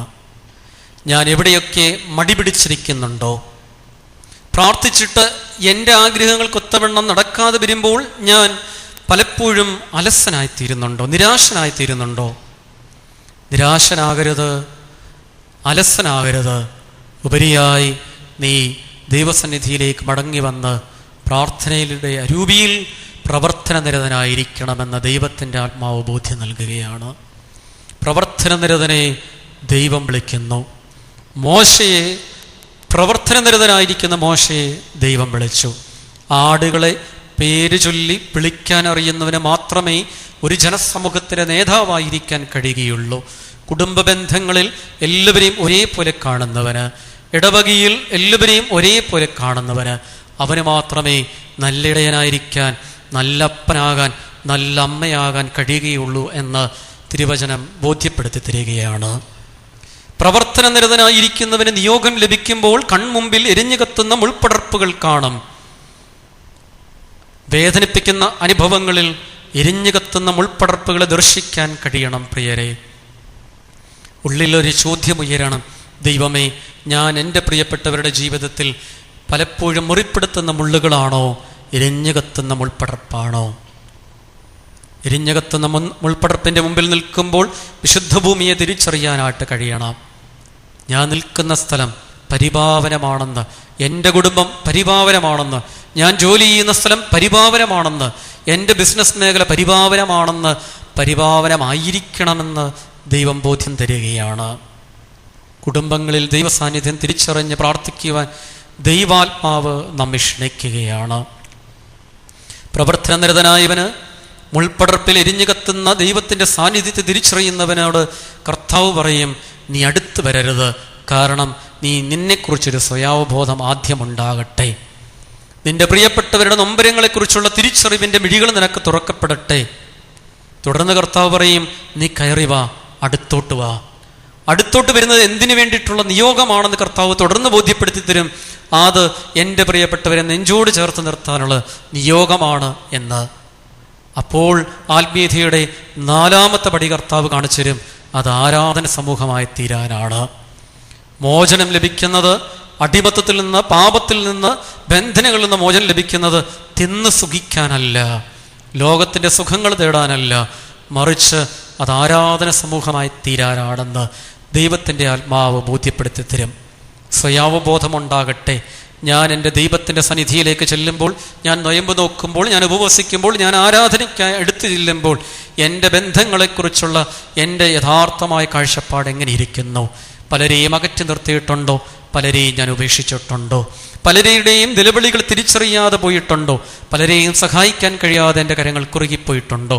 ഉണ്ടെങ്കിൽ അതിനൊക്കെ മാറ്റം വന്നിട്ട് ഞാൻ എൻ്റെ പ്രിയപ്പെട്ടവരെ നെഞ്ചോട് ചേർത്ത് നിർത്തേണ്ടിയിരിക്കുന്നു. ഞാൻ ആശ്രയിക്കുന്ന എൻ്റെ വടികൾ, ഞാൻ ആശ്രയിക്കുന്ന ലോകബന്ധങ്ങൾ വിഷാംശമുള്ള സർപ്പമാണോ എങ്കിൽ അതിനെ ഞാനിതാ ദേവാലയത്തിൽ സമർപ്പിക്കണം. ദൈവത്തിൻ്റെ മണ്ണിൽ നിന്ന് ഞാൻ തുടങ്ങുമ്പോൾ ഞാൻ തിരിച്ചറിയാനായിട്ട് കഴിയും, ഞാൻ എടുക്കുന്ന അല്ലെങ്കിൽ ദൈവം ആശീർവദിച്ചു തരുന്ന ബന്ധങ്ങൾക്ക്, വടികൾക്ക് അത്ഭുതങ്ങൾ പ്രവർത്തിക്കാൻ കഴിയുമെന്ന്. അത്ഭുതങ്ങൾ പ്രവർത്തിക്കാൻ കഴിയുന്ന വടികളുമായി ചെല്ലുമ്പോൾ പാറയിൽ നിന്ന് വെള്ളം പുറപ്പെടും. മുമ്പിൽ തടസ്സം നിൽക്കുന്ന കടൽ പോലും സമുദ്രം പോലും 2ആയി തുറന്ന വഴി തുറന്നു തരും. ആകാശത്തു നിന്ന് മഞ്ഞ പൊഴിഞ്ഞു തരും. ആരാധന സമൂഹമായി തീരുമ്പോൾ, ബലിയർപ്പിക്കുമ്പോൾ ദൈവം അവിടെ പ്രീതനാകുമെന്ന് ദൈവത്തിൻ്റെ ആത്മാവ് ബോധ്യപ്പെടുത്തി തരികയാണ്. ദൈവമേ, കേൾപ്പിച്ച വചനങ്ങൾക്കായിട്ട് സ്തോത്രം. ഞങ്ങളുടെ പ്രിയപ്പെട്ടവരുടെ ജീവിതത്തിൻ്റെ മുമ്പേ എരിഞ്ഞു കത്തുന്ന മുൾപ്പടർപ്പായി തീരുവാൻ നീ ഞങ്ങൾക്ക് നിയോഗം തന്നതിനാൽ, ആ നിയോഗത്തെ തിരിച്ചറിയുവാൻ നീ ഇന്ന് ഞങ്ങളെ പഠിപ്പിച്ചതിനാൽ സ്തോത്രം. നീ തരുന്ന നിയോഗങ്ങൾക്ക് ചെവിചായിച്ച് നിന്നെ ആരാധിക്കുന്ന സമൂഹമായി തീരുവാൻ, പ്രിയപ്പെട്ടവരെ നെഞ്ചോട് ചേർക്കുന്ന സമൂഹമായി തീരുവാൻ നീ ഞങ്ങളെ പഠിപ്പിച്ച വചനങ്ങൾക്കായിട്ട് സ്തോത്രം. ദൈവമാതാവിൻ്റെ പുണ്യപിതാക്കന്മാരുടെ മധ്യസ്ഥതയിലൂടെ ഈ വചനത്താൽ അനുഗ്രഹിച്ച ദൈവമേ, അങ്ങേക്ക് ആരാധന. പിതാവിൻ്റെയും പുത്രൻ്റെയും പരിശുദ്ധാത്മാവിൻ്റെയും നാമത്തിൽ തന്നെ ആമേൻ.